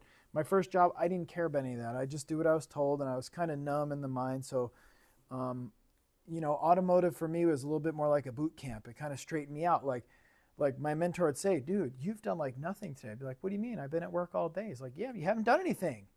Like, and I'd think, and I'd be like, actually, he's right. Like, I kind of did something. I went to parts, and I went over here, and I went over there, but I actually didn't really put the tools on the cars that much. And so he'd be yelling at me. It was the nicest thing he could have done because when I got out on my own, I had to like nip some of these bad habits, right? And be like, think efficiently, cool? Use the meter to help you diagnose it quicker so you can get it correctly diagnosed and estimate and sold and build and get on to the next car, cool? Not goofing around fast food style. Mm-hmm. I have a question about your, going to check on your own about the wiring. Uh-huh. And when you bent it so much, and sometimes, I was a little confused. The meter beeps and also gives you a minimum? Correct. If you have it set up right, yeah. So if we try to put it on, every meter is a little bit different, right? But if it's a nice meter and you put it on min max, and sometimes there's a little button you can press, like let's say, I don't think you can see it very well, but sometimes right here there's a little thing that looks like a speaker, or like almost looks like a Wi-Fi symbol. You can make it so that when it changes, it'll beep, right? So if I put it on min max and beep, I'm just helping myself as I'm looking, right? Let's say that there's a problem in here and there's just a few strands of wire left and they're barely touching and they're corroded. That might give me a flickering light, but it might get power right now. But when you hit a bump, it might go out, right? I'm just manipulating it to see if it changes. If the wire's healthy, I can do this and it won't hurt the wire. But if the wire's damaged and it's corroded and it's just got a loose connection, it's barely hanging on by a thread, all of a sudden I hear the beep. It just helped me track it down. The beep is just something I developed because when I became no longer the Roy Rogers slacker, but more like the flat rate, turn out as much work as I possibly can, the beep helped me get more work done. Because I'm thinking you might not see that 0 something. True, that's why I like the beep. The min-max will store it, right? So if you don't have it on min-max, let me see if I got a min-max picture. I don't, I actually should add one. When you have it on min-max, you have the current reading, but then below you'll have like the min and the max, or sometimes the min or the max. So if I'm worried about something losing power, I'm going to set it to min max, but then I'm going to highlight the minimum and it'd be reading live, right? But as I wiggle it and I hear the beep, I'll go back over and whatever it says on the minimum is what it dropped to. So even if your power was 12.6 and your battery's slowly dropping, even if it maintained power the whole time and now your battery's at 12.5, that 12.5 would cause a beep. And I'd go over and be like, was that it? Oh no, it only dropped from 12.6 to 12.5. That wouldn't make the light flicker. That wasn't it. Keep checking, right? Then when I get a beep, I'll look, and if it dropped to like pretty low, I'll be like, all right, that's it. And I can replicate it more and be like, okay, I'm confident enough where I'm like a surgeon. I'm going to cut this open and I'm going to find it. But what I don't want to do is not know where the thing is. Like, if the doctor doesn't know where your liver is, you don't want them cutting a bunch of stuff looking for it, right? You want the doctor to be at least invasive. Be like, the liver's there. We know the problem's in the liver because we did X, Y, and Z tests. Cut, go in, deal with the thing, whatever they do. For me, that wire harness got a bunch of stuff going on. I'm not looking to just slice it all up and dice it, so. And then as we continue, just keep in mind, where I'm coming from is the professional technician who's employed at a shop that's turning and burning cars. That's how they make their money. You will see shops that I swear they seem to be working on the same car like for days and months and years. And that can be fun. So for the hot rod people and for the hobbyists and for the DIY, where it's like, I work on cars to calm my mind. Like I work with another guy who's constantly working on his car, and he's been working on his car for like several years. And to me, I'm like, what is going on? Like, you want to get that car in, get it figured out, get it repaired, get it delivered. Like, that's how my whole mind works. When I talk with him, he's more like, this is kind of my happy place. I do a little thing, I'm doing a little sanding, getting an area ready, going home, come back tomorrow, do a little thing. Like, that's cool. Just understand that's not me. That's not what you get out of me. From a professional standpoint, what are you going to bill the customer? So if you're tinkering around with the car, the customers, you're not really adding billable hours, right? So the business wants you to be very productive with every single thing that you do, not tinkering and not goofing off and not having fun. Just handling business, get it diagnosed as soon as possible, get it sold, get it billed, bill the customer, get another one. Make sense? So, fun question. I was talking with the general manager of Temecula Valley Toyota yesterday. How many cars do you think they work on a Saturday? Take a guess. 35? Almost 100? 300. That's what I'm saying. 300 is getting to be competitive with some of my Orange County stuff. So last I knew, like 4 or 5 years ago, they were like at 2. Now they're like close to, on a busy Saturday, 300 cars a day. All of them go. That's nuts. I mean, like on average, they're not looking to have them stay. Saturday is a day where people come in on their day off and they're like, I need my oil change, I need my tires rotated, I need a brake thing, I need a this. So most of it's maintenance, so they're not doing 300 engine replacements, but like they're having 300 appointments and they're turning them all and they're getting them out, and it's like, oh, by the way, your taillight didn't work and we found this and we fixed that and we fixed that and we fixed that and we fixed that. So if you talked with a counselor and the counselor's like, do you like to work with your hands? And you're like, yeah. I'm like, oh, great, automotive. That's true. You're going to work with your hands. Look at mine. They're beat up. But mostly you're going to work with your mind and you're going to be on point and you're going to be productive and you're going to get it figured out. Automotive makes a lot of money, for real talk. Like, that's one of the things, if you become a professional athlete and you're like, hey, I'm getting older, I can't throw the ball and dribble the thing and kick the thing anymore. What should I do to maintain my wealth? A lot of professional athletes buy dealerships. You've seen it. You've seen the names. Like, you guys know John Elway? He bought the Toyota in Ontario. I think he sold it since then, but a lot of them buy dealerships because they're profitable. We're not ripping people off. Sometimes they probably are. But that's not really our technician. That shouldn't be your goal. Like, people will pay you good money to get they need their car done. They don't need their car to sit in the back and you to tinker on it periodically. They need that thing to get to work. So keep that in mind when I'm telling you this stuff. It's always from the perspective of what I know, which is diagnose it quickly. Cool. So as we get more in the DVOM, remember, it doesn't continuously sample the voltage. So if it's not continuously sampling the voltage, that means there's like a sample rate. Like, it'll check it every millisecond. What if the defect didn't last a millisecond? You might miss it, right? So sometimes the nicer meters can have a faster sampling rate.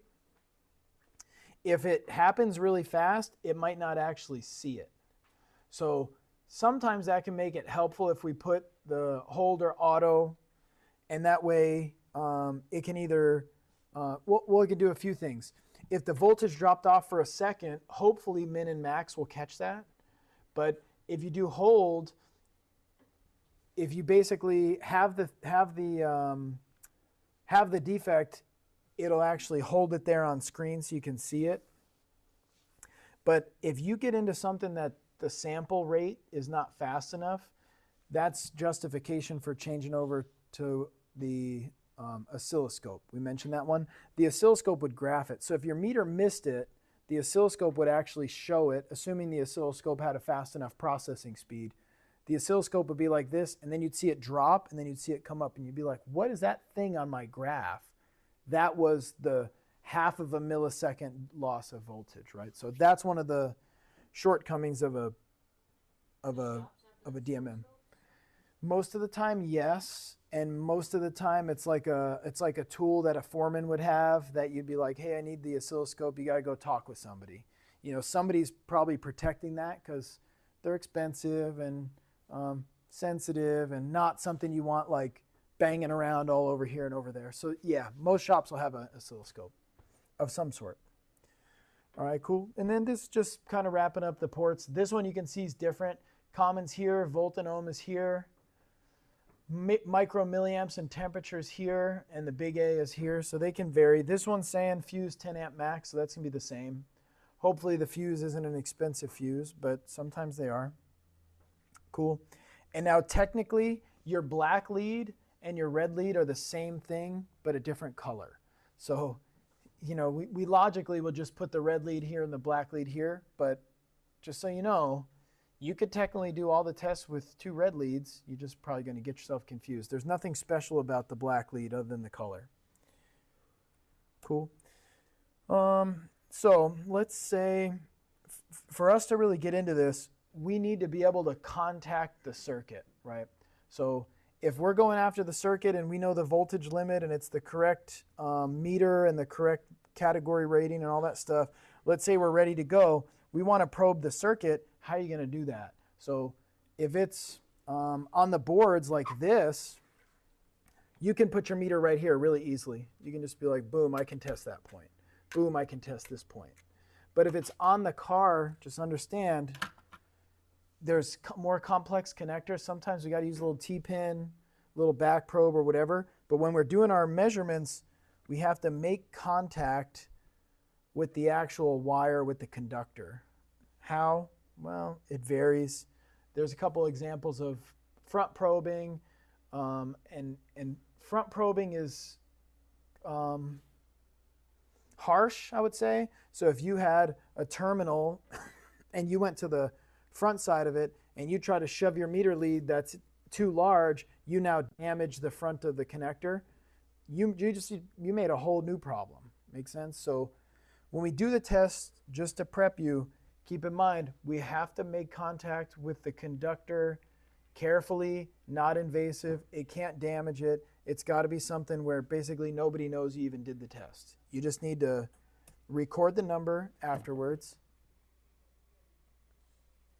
Really? Yeah, I don't know. You want to go back to 12th grade? I'll send you back. Yeah, because you don't have to be here. You know that, right? Okay, so when we go to do that, most of the time we're going to use like a small pin and we're going to back probe it, which there's a technique to that. For now, I just want you to be familiar with, we're going to learn on the boards, and then when we get on the cars, we're going to have to move that into back probing. Learning on the board is good for understanding, but you're never going to get a nice easy test point on the car. So there's another skill you got to get before we're ready to get on the car. It's why we start on the boards. Cool? And now I'm going to make sure you understand, if you want to test a wire, new word I'm trying out, what you're not going to do. If you want to test a wire, what you're not going to do is cut the insulation so that you can make your connection. That's what you're not going to do. And because if you do that, guess what happens later? Insulation's cut, corrosion, you just ruined the wire. Not today, maybe not this week, but eventually you damaged it, right? So we have to be very conscious. What we're doing is doing a test without messing it up. If you go in there and you cut and probe and poke, you're going to be messing some stuff up really bad, and that's what you're not going to do. Mm-hmm. When you first probe it and it damages it, yes. How do you fix that? First, if you can fix it yourself, it's not that big of a deal. I'll give you the extremes.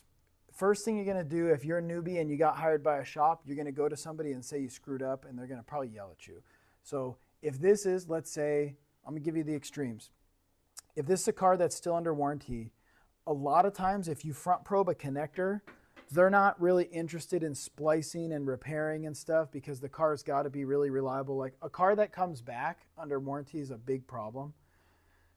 You may very well have to replace the harness, which could be thousands, and also a whole bunch of labor, so several $1,000s. So that would be the worst. Then probably how I would deal with it, what I like to do if I ever do a harness or I ever have a car that's going to go to the junkyard or something, I'll a lot of times cut some connectors off. And one thing we're going to do when we do wire repair, I'm going to show you how to unseat the terminal, be able to pull the terminal out.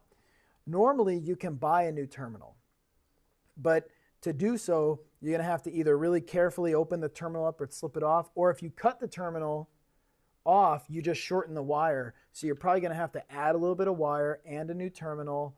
And to add a little bit of wire, it might not be the same color. And you got to do a really nice wire repair, but you can replace those terminals. But sometimes if the car's under warranty and you're in the dealer, you're replacing a whole several $1,000 harness. But I'd do the terminal. I mean, on customer pay, or you or me or a car. I have a 4-pin MAF connector. Oh yeah, easy. You can buy a pigtail for that. Got messed up. No problem. I'm just gonna go to the junkyard and get a pigtail. You can, but honestly, if you can get any kind of connector number off it, you can mostly go to Amazon, and Amazon will probably sell it with 4 wires on it, and they're probably all white wires. You just got to make sure you put them to the right spot. That's a very legit repair. It's just under warranty, maybe not going to be a thing. Because when somebody has a car and it's brand new, they're not going to be like, well, I don't want that. I want it to be like factory, so it could be a big deal. Or it could be not a big deal. It depends. You could even do one terminal, but if it's a connector that's only 2, 3, 4, 5 wires, I'd probably cut them all off and do a whole connector splice in. That'd be a clean way. Yeah. If it is like a connector like that where it's only like 4 or 5 wires and not one of like the big 20 pins, would they still want you to replace the whole harness? When I was domestic, no. They would sell a repair kit. Then when I went to import stuff, Japanese or Korean, it's a harness. Yeah. And then there were some times where I'd look at it and I'd be like, this doesn't really need a harness. It needs a wire repair. And then a lot of times the factory would be like, can you guarantee that wire repair? And I'd be like, yeah. And they'd be like, all right, fine. But a lot of times, you know, most people are like, no, I don't know. It might be good. It might not be good. But I'm going to show you guys how to solder, and you'll see if you solder right, the solder will be stronger than the wire itself.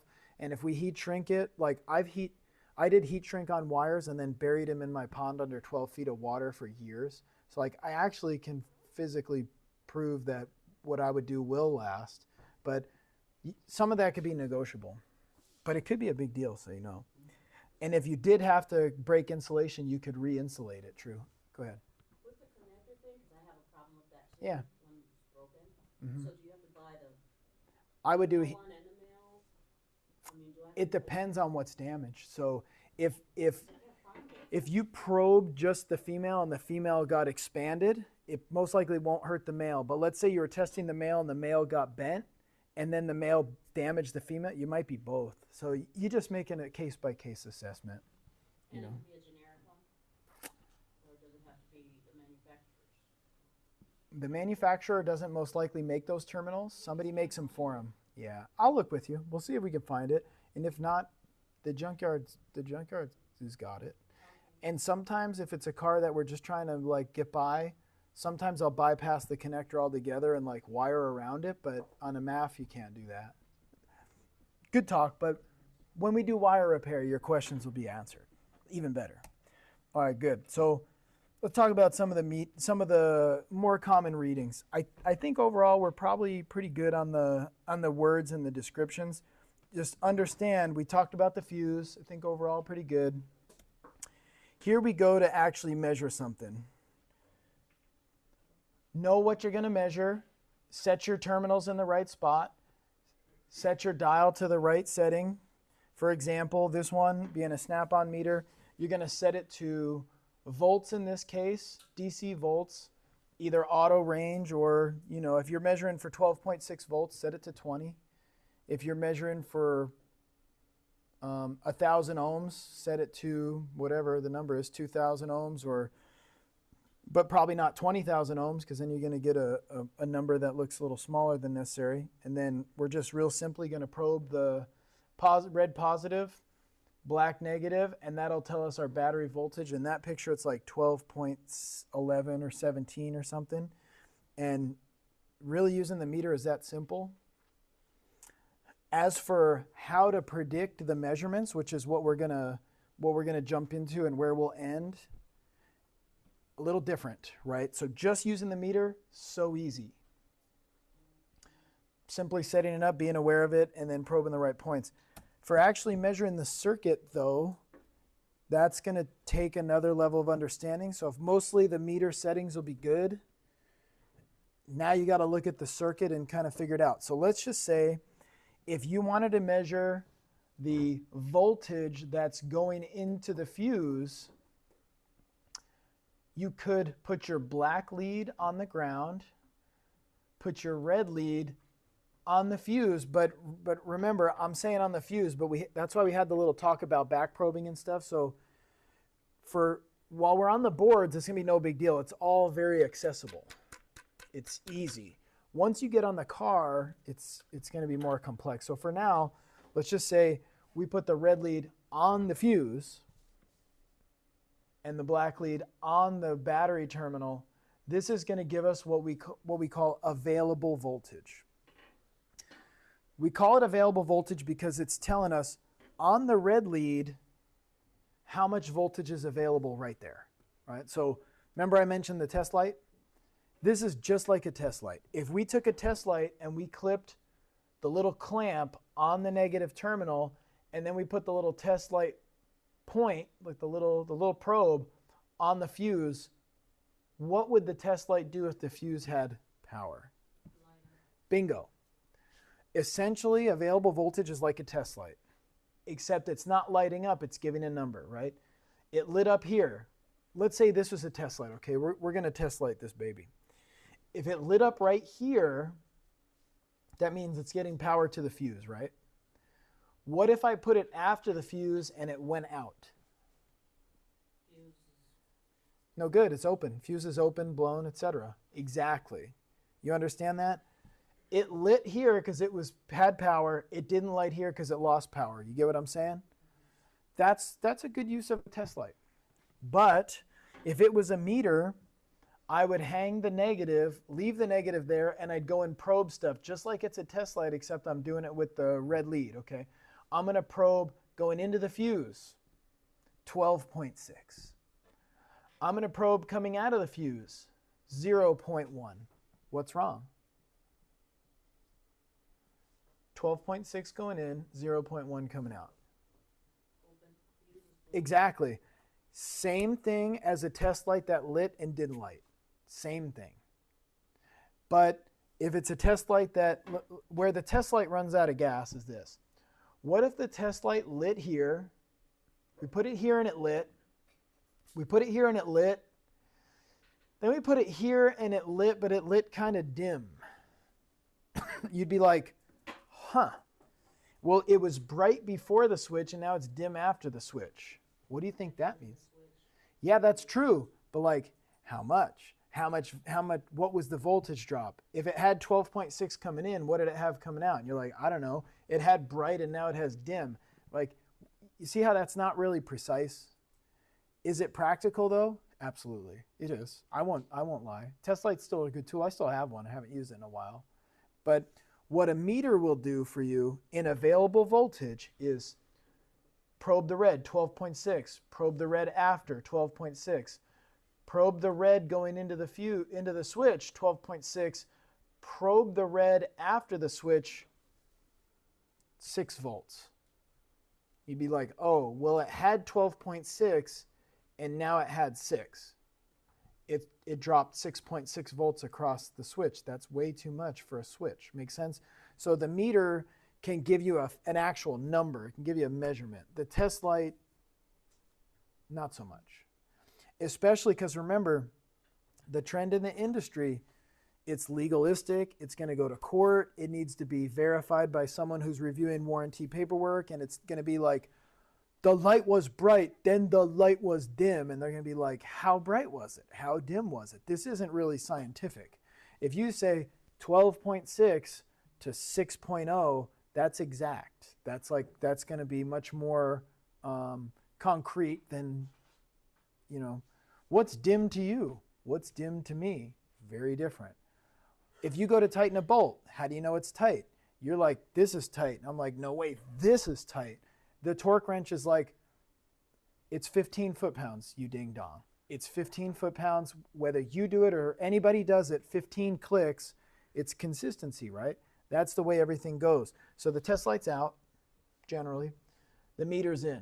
So if we had 12.6, 12.6, 12.6, and then 6 volts, you're right, there's something in the switch.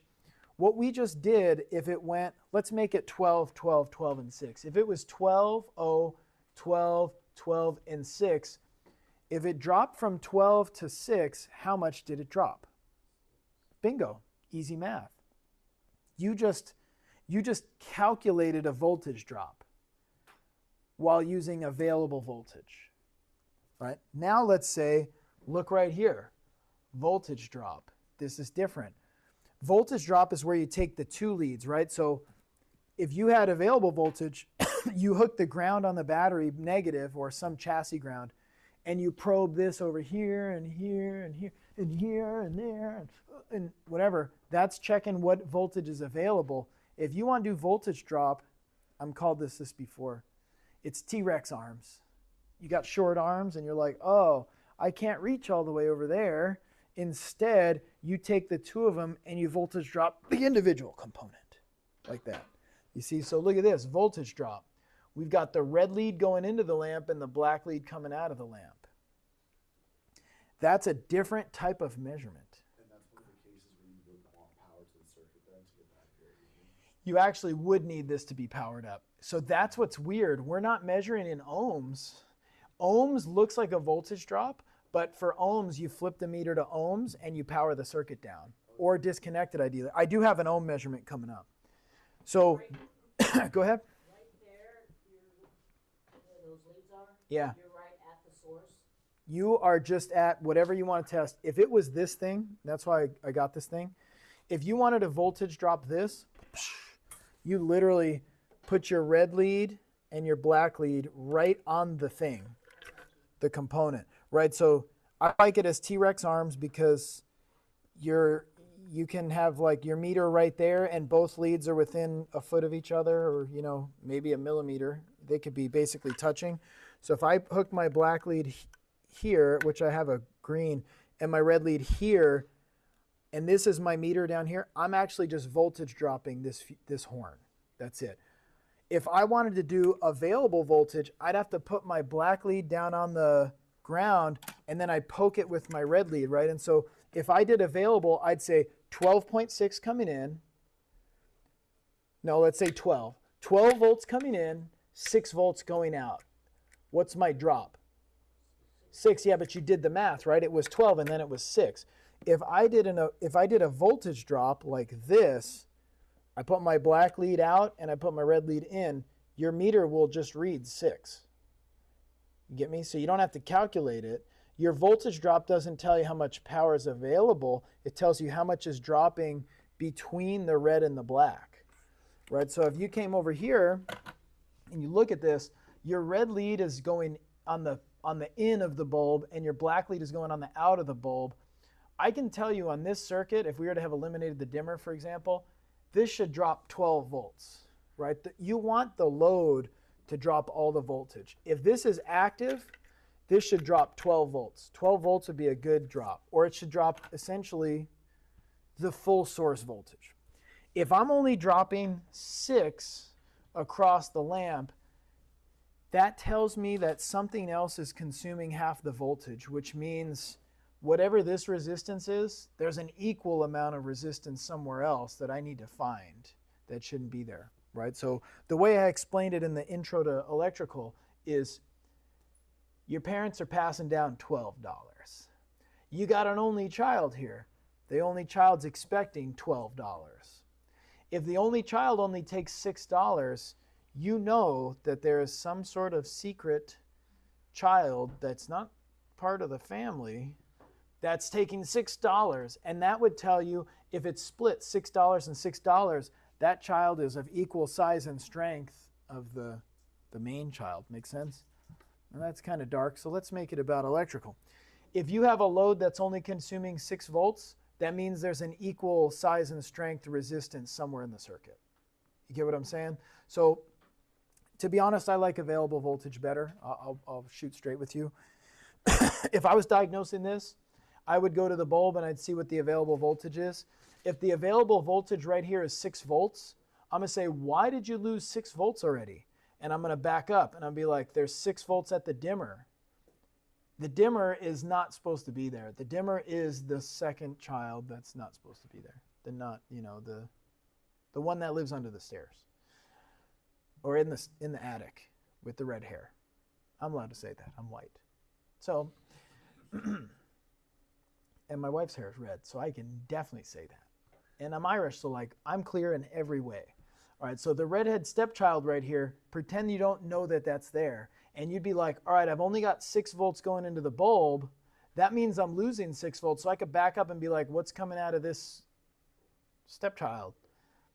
6. What was going in before the stepchild? 12. So I would determine right there, if I have 12 available here and 6 after, that would mean this stepchild took $6 from me.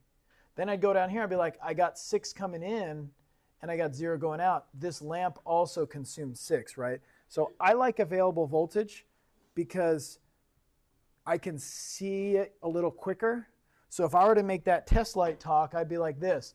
I put the test light there. The power coming into the bulb is kind of dim. I back up. It's still kind of dim. I go before the stepchild and it's bright. I'd be like, oh, the stepchild is taking half of that brightness. Make sense? So therefore, if this stepchild is not really planned or supposed to be there, this is really an unwanted resistance. Make sense? So why is the bulb dim? The bulb's not the problem. It's this unwanted resistor right here. You picking up what I'm putting down, kind of? All right. And it seems like Shoot if it. you didn't do the available voltage method, for me, Yeah. if it wasn't a light bulb and it was something else like a dimmer, I would Yeah. have problems there if I only get 6 volts. Right, and so I agree. And that's why I like available voltage, but also in full transparency, when I came through, I did start with a test light because that's what my dad had. So like I was already a little bit used to using a test light, be like bright, bright, bright, dim, dim, dim, dim, out. I'd be like, oh, it shouldn't be dropping brightness right here. So I already thought that way. And it's kind of like, you know, why are we right or left-handed? I don't totally know, but like once you're right-handed, you're not looking to change it, right? So I already preferred right-handed available voltage. However, the manufacturers sometimes prefer voltage drop, and the ASE will definitely have a lot of voltage drop. So you absolutely need to be good at both. So now we'll do this in voltage drop terms, T-Rex arms. Just like this, I would take my red lead here, and the cool thing is we're going to cover this several times, right? So try to get this, and if you get it, great, and if you don't, we're going to do it again, again, again, but not today. All right, so if I threw my red lead right here, and I threw my black lead, which I'm going to make green just for visibility's sake, down here, this dimmer is not supposed to be there. I should drop 0 volts. But if I throw the leads on there and I show dropping 6 volts, I already know that that's a problem. That thing shouldn't drop 6 volts, but it did. Boom, I'm done. So in one sense, it can be faster because you can tell immediately what the thing is. Let's just make, it's not a dimmer, let's just say it's a connector. I know a connector voltage drop should be like basically 0. If I've got 6 volts dropping across a connector, that connector is no good. There's a lot of resistance in there. It shouldn't drop 6 volts across a connector. What it should do is have 0 here, and then we should voltage drop the lamp, and it should have 12.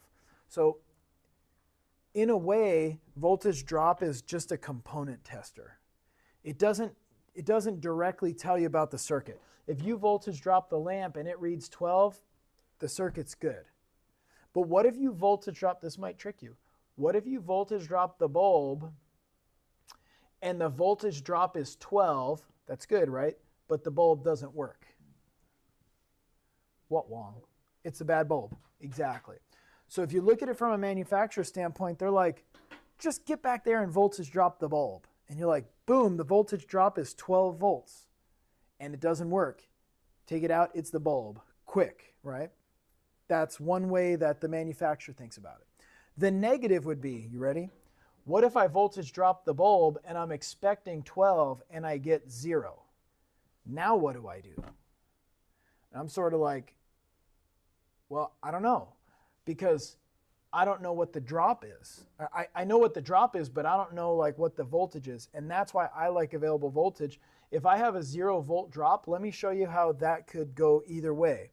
If we have, let's say, 12 volts going to the fuse, 12 volts coming out, 12 volts going to the switch, 0 volts coming out of the switch. All right?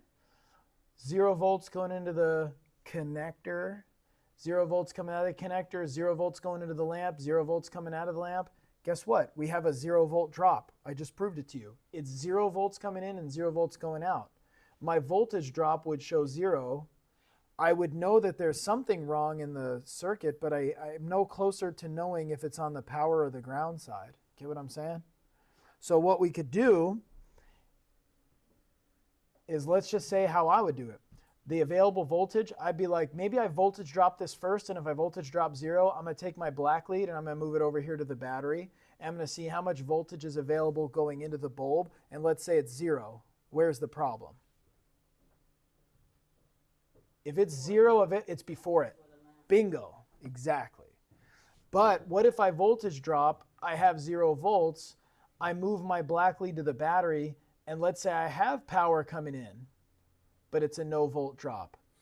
Then I would know it's got to be on the ground side, right? So in just 2 quick steps, I could determine which side it's on.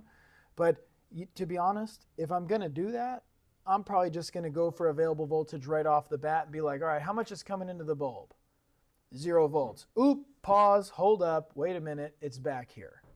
Or how much is coming in the bulb? 12 volts. All right, how much is coming out of the bulb? Still 12 volts. That tells me that the open is down on the ground side, right? So I just like available voltage. I feel like it tells you a little bit more. However, you absolutely need to understand how to measure voltage drop and also how to interpret voltage drop. So if I just told you what we said a second ago, if I voltage drop this switch, let's say I'm back up here. If I voltage drop this switch and I drop 12 volts across the switch, what's that tell me is wrong?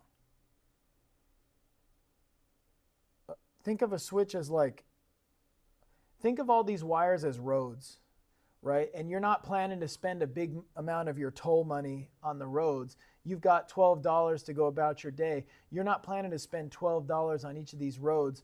The switch is like a drawbridge, right? If the drawbridge is down, you might pay just a little something, right? Maybe 0.2 volts. But you shouldn't be paying 12 whole dollars. That's your daily pay in this case to use the bridge. If I spent 12 whole dollars going across the bridge, that bridge stole my money. That bridge has unintended resistance. Get what I'm saying? So if you did a voltage drop on the switch and the switch dropped 12, the switch is no good. Junk. Kind of make sense? So the way it should go, if you voltage drop point by point, you should drop almost nothing on this connection, almost nothing on the wire, almost nothing on the fuse, very little bit on the fuse. You shouldn't drop anything on a connector because that's, remember, supposed to be a connector, not a dimmer. You should drop all of your source voltage minus a few pennies that you've spent along the way on the lamp. And that's how you can do the diagnosis with voltage drop. And it's fine. But you got to be able to do both ways. Available voltage and voltage drop. Make sense? Kind of, sort of? A little bit. All right. So, very well. Let me kill the things. And the cool thing is what we just did right there, that's a big part of what you guys need doing today. So, if you understood, it's going to be easy. Mm-hmm. I just want to make sure I understood. It's okay. Your questions are fine. Okay, went to the fuse and the switch. Okay. We're just measuring for voltage drop. Yeah. How much? And the dimmer. Correct. All that stuff should be minimal. Mm-hmm. But if we're doing available voltage, Yeah. we get 12 volts. Right? True. So think of it. That's the problem. So think of it like this. A voltage drop is like measuring how much we lost. So how much did we lose on the battery connection? 0. How much did we lose on the wire? 0. How much did we lose on the fuse? 0. How much did we lose on the switch? Maybe 10, 20 cents. How much did we lose on the dimmer that's not there? Hopefully nothing. How much should we lose on the lamp? That's what we've been saving our money for. We should lose all the money minus the little couple pennies we spent, and that would be good. Now, if it's available voltage, you're checking not how much you lost, how much is in your pocket. You have $12. You have $12. You have $12. You have $12. You have $11.80. How much did you lose? A little. 20 cents. Yeah, you lost a little, right? Exactly. So a voltage drop measures how much you lost over the component, whereas available voltage measures how much is in your pocket and then how much is in your pocket after. It's still a way to measure how much you dropped, but it's looking at it a different way. Different side of the same coin in a sense, right? Then when we get down to the lamp, we're hoping to have almost 12 volts available. After the lamp, how much should we have in our pocket? Basically, zipperoonie, nothing. Bingo, you got it. Okay? If you had $12 right here, and then after this imaginary dimmer, that's the redhead stepchild, after that, all of a sudden you had $6, we know that you've been spending some money here. Make sense? We know that this unwanted, unplanned resistor of a sort took $6.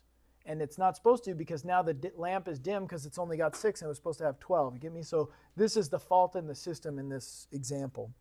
But the thing is you can't look for it. You got to measure it, right? The measurement exposed the fact that someone's skimming $6 off of this deal here. Cool? You like it, right? And then generally if we're going to get started, you really need to make sure your meter works first and your lead. So like let's say you're about to do these tests. One thing you might do first is jump on and just measure the battery so that way you know what your source voltage is, but also If you get 0 volts at the battery, you're going to get 0 volts everywhere else. Let's say you had a bad lead. Let's say your lead was open. If your lead was open, what would all these measurements be? You'd have a bunch of zeros and be like, I think the circuit's messed up. And be like, no, it's the lead of the battery. You should have done this first. Right? If you do this first and you get a good 12.6 or something, you know the lead's good, the meter's good, everything is good. Cool. And then here we'll do available voltage and voltage drop one more time. Then we're going to jump on our measurements, which I think you're going to like. All right. If we're trying to do available voltage, here you go. Black lead on the ground, red lead on the thing you want to test, right? So did we expect to have 12 volts there? Because, yeah, that's good. We should have 12 volts. The load is not up here. The load's down here. We shouldn't really lose the 12 volts till down here. I agree. And then you could do all the way down, 12 volts, 12 volts. But if the switch is open, what do you think is going to happen when we measure down here? 0, because the switch is open, right? So you have to understand it's implied. If you're trying to test the lamp, if that's a headlight, you need to test the headlights with the headlights turned on. If you're testing the headlights with the switch turned off, you're not going to have power at the headlights because the switch is off. Make sense? So it'd be implied like, yeah, that's a normally open switch. I agree. On the diagram, it may be normally open, and you're like, well, the switch shows open. And be like, yeah, but that's just showing you it's normally open switch. If you're going to test it, you'd have to understand, like logically, you'd have to have the switch turned on, right? So close the switch before we start actually testing, like so. Okay, just so everybody knows. Cool. Now, if you wanted to do voltage drop, this would be voltage drop applied in a good way. You could come over here and you could voltage drop this bulb. Do you think this bulb should be dropping about 12.26? Because wasn't the source voltage 12.6? So what if we lost along the way? If we had $12.60 and now we have 12.26, we've lost what? 34 cents? You know what? That's not so bad. If we've lost 34 cents going through the fuse and the backup switch and this connector and, you know, all right. If you have 12.26 volts dropping across that lamp, this is either A, this is good and it's working, or B, if it still isn't working, that must be an open in the bulb element, the filament. Must be open. Does that kind of make sense? So if I were to draw that and we were to blow the filament open, it would drop 12 volts because there's the filament blown up, right? It's an open. An open would cause you to drop all this voltage. Cool. But if the filament is open, it'll drop all this voltage, but will it work? Will it glow? Will it make light? No. So this is a test of an actual blown bulb if the bulb doesn't work. In this case, maybe the bulb does work and we're just verifying the voltage drop, in which case it would be kind of a waste of time. And then if you just understand overall, the voltage is always going to be dropped in its entirety. So if we have 12 volts, by the time it gets to ground, it's going to have 0. The question is, where is the 12 volts going to drop? This circuit right here, if the switch is open, the 12 volts is going to drop at the switch. So we first start by closing the switch, and if the switch is closed, and let's just say this is the bulb we're supposed to have, but this is a bulb that's unwanted, we should be dropping 12 volts down here, but instead we're dropping about, well, in this one's it's slightly different. If these were equal, we would drop 6 volts here and 6 volts here. But if you notice, this unwanted resistor is 4 ohms, and this planned bulb is 2 ohms.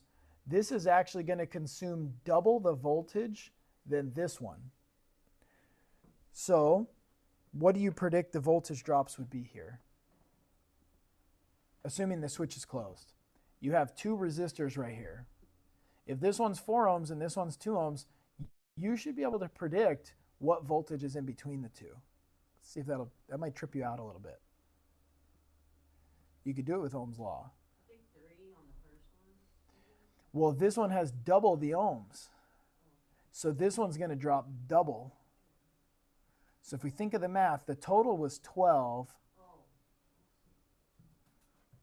What if I gave you one number? Could you tell me the other one? I'm going to tell you if the total is 12 and this one's going to drop double, what if I told you this one dropped 8 volts? What would this one drop? And doesn't that make sense? It's proportional. This one is double in size and strength. It's going to take $8, and it's going to leave $4 for the younger brother that's half the size and strength, right? They're going to be proportional. It's very interesting how the whole universe works. It's not like random. It's not like, well, I don't know, it depends on how it feels that day. It's like, oh, wow, 4 and 2, this one's going to drop half, this one's going to drop double, but what I can tell you is combined, they're going to drop the whole source. So just looking at this, I can predict 12 volts, assuming the switch is closed, 12, 12. If this dropped 8, we should have 4 left over, 4 coming in, and 0 coming out. Boom. So just looking at that diagram, applying some understanding in some Ohm's law, I'd be able to pretty much predict and diagnose. Okay? So in this one, I think we're probably pretty good. Let me look ahead real quick. Yeah, we're gonna end right there, so we're very close. We could do this practice. Do you want to, or are you kind of over the... You're over it, huh? All right, fine, fair enough. Don't be surprised if I sneak it for next week. Okay, so the voltage drop, keep this in mind, it's the potential difference between 2 points. Okay, what that means is if I come way back here and I drop my leads like this, you're measuring the voltage difference between these 2 points. If you had 12.26 and now you have 0, that's why you got 12.26 on your screen. It's the difference between the red and the black. So what you all need to understand is when you put your meter in there, you're really only measuring between the red and the black. If you want to know more about what's going on up here, you got to move your voltage drop leads up here. Make sense? Whereas available voltage is the same but a little bit different. If you think about this, your black lead is on the negative terminal, and your red lead is on the fuse. So you're measuring everything between the fuse and all the way down and through. So you're actually measuring kind of a lot more. Or the other way you could look at it, you're measuring between here and here, and that's going to tell you, like, is this wire good? Right? So the voltage drop is a difference in potential. So if you were to look at that as water, that'd be kind of like, let's just say you went to go use your garden hose, right? You go to use your garden hose and you go to spray it and it barely dribbles out the end of it. And you're kind of like, what the heck's going on? You're trying to wash your car. The soap is on there. The sun is out. It's drying up. You need to get water on that car immediately or it's going to leave water spots. What would your first step be? What might be causing the water to not come out? True. So you would probably look at it, right? And the thing is, in electricity, we can't exactly look at it. So if I wanted to diagnose the kink in the hose, it'd be almost like, what if I were to check pressure? I go to the faucet, I probe in there, it's got 40 psi. Let's make it 12 psi just because 12 volts. If I've got 12 psi here, then I could go to this thing and say I got 12 psi here. Then after this thing, I've got 0 psi. Where's the kink? Between the 12 and the 0, right? It's a kink in the hose, right? So it's just, unfortunately, if you take a wire and you kink it like this, it doesn't change the flow of the electrons. So all we can do is check the available pressure through that entire circuit. Check it here, check it here, check it here. It had 12 here. It has 0 after. That's where the kink is, if you think of it as water, right? Or the other thing you could do with available voltage is, if you were trying to measure the kink, it'd almost be like 2 pressure testers. You're putting this one right here, and this one is showing 12, and this one is showing 0, but your overall gauge is showing you the drop between the red and the black. It's the red minus the black. 12.25, 12.26 minus 0, right? That's another way to see voltage drop. Cool. Kind of the point. Now, what about Oh, the sum of all the voltage drops in series equal the supply, right? So do you understand what that means? If we started back here and we had 12.6, if we were to add all these up, it would equal 12.6 every single time. So the fact is, when I jumped down here and I did this measurement and I got 12.26, I know that it's still dropping a little bit more because I know this is 12.6. So it'd be 12.6 minus 12.26. So that's 0.34 volts, I think. So that means 0.34 volts dropped somewhere else. Where? I don't know. How could I figure out where the 0.34 volts dropped? I have to move my leads. If I thought it was the backup light switch, how could I test the voltage drop on the backup light switch?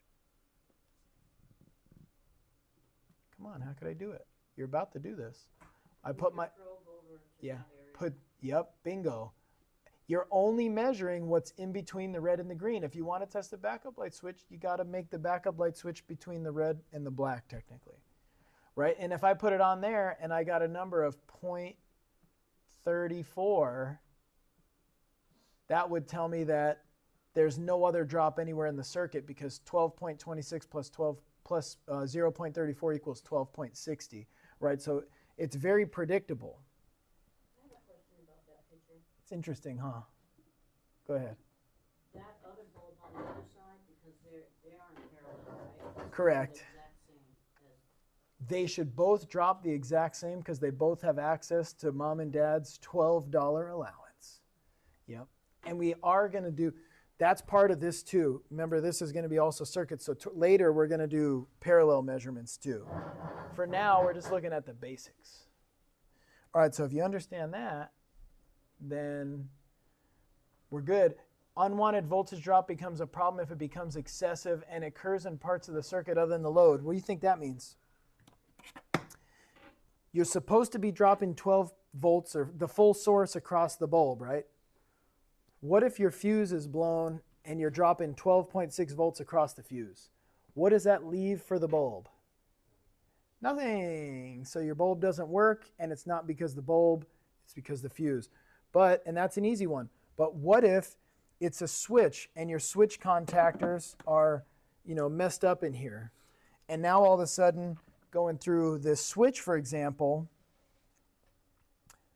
you're dropping 6 volts across this switch. Why is that a problem?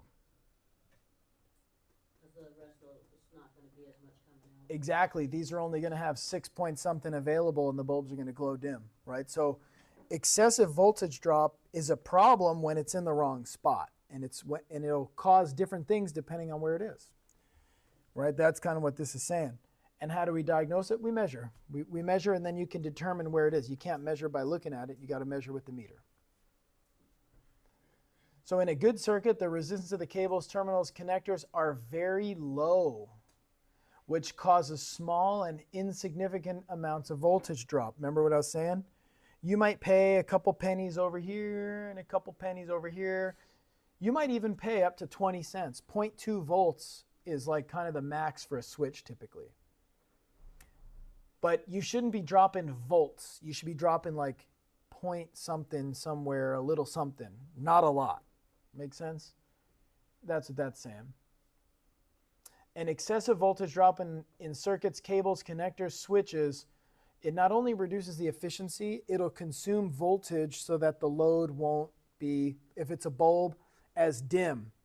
Or if it's a motor, it won't move as fast. Or if it's a horn, it won't be as loud. It'll kind of sound like, right? So if a horn sounds like, you check for excessive voltage drops somewhere.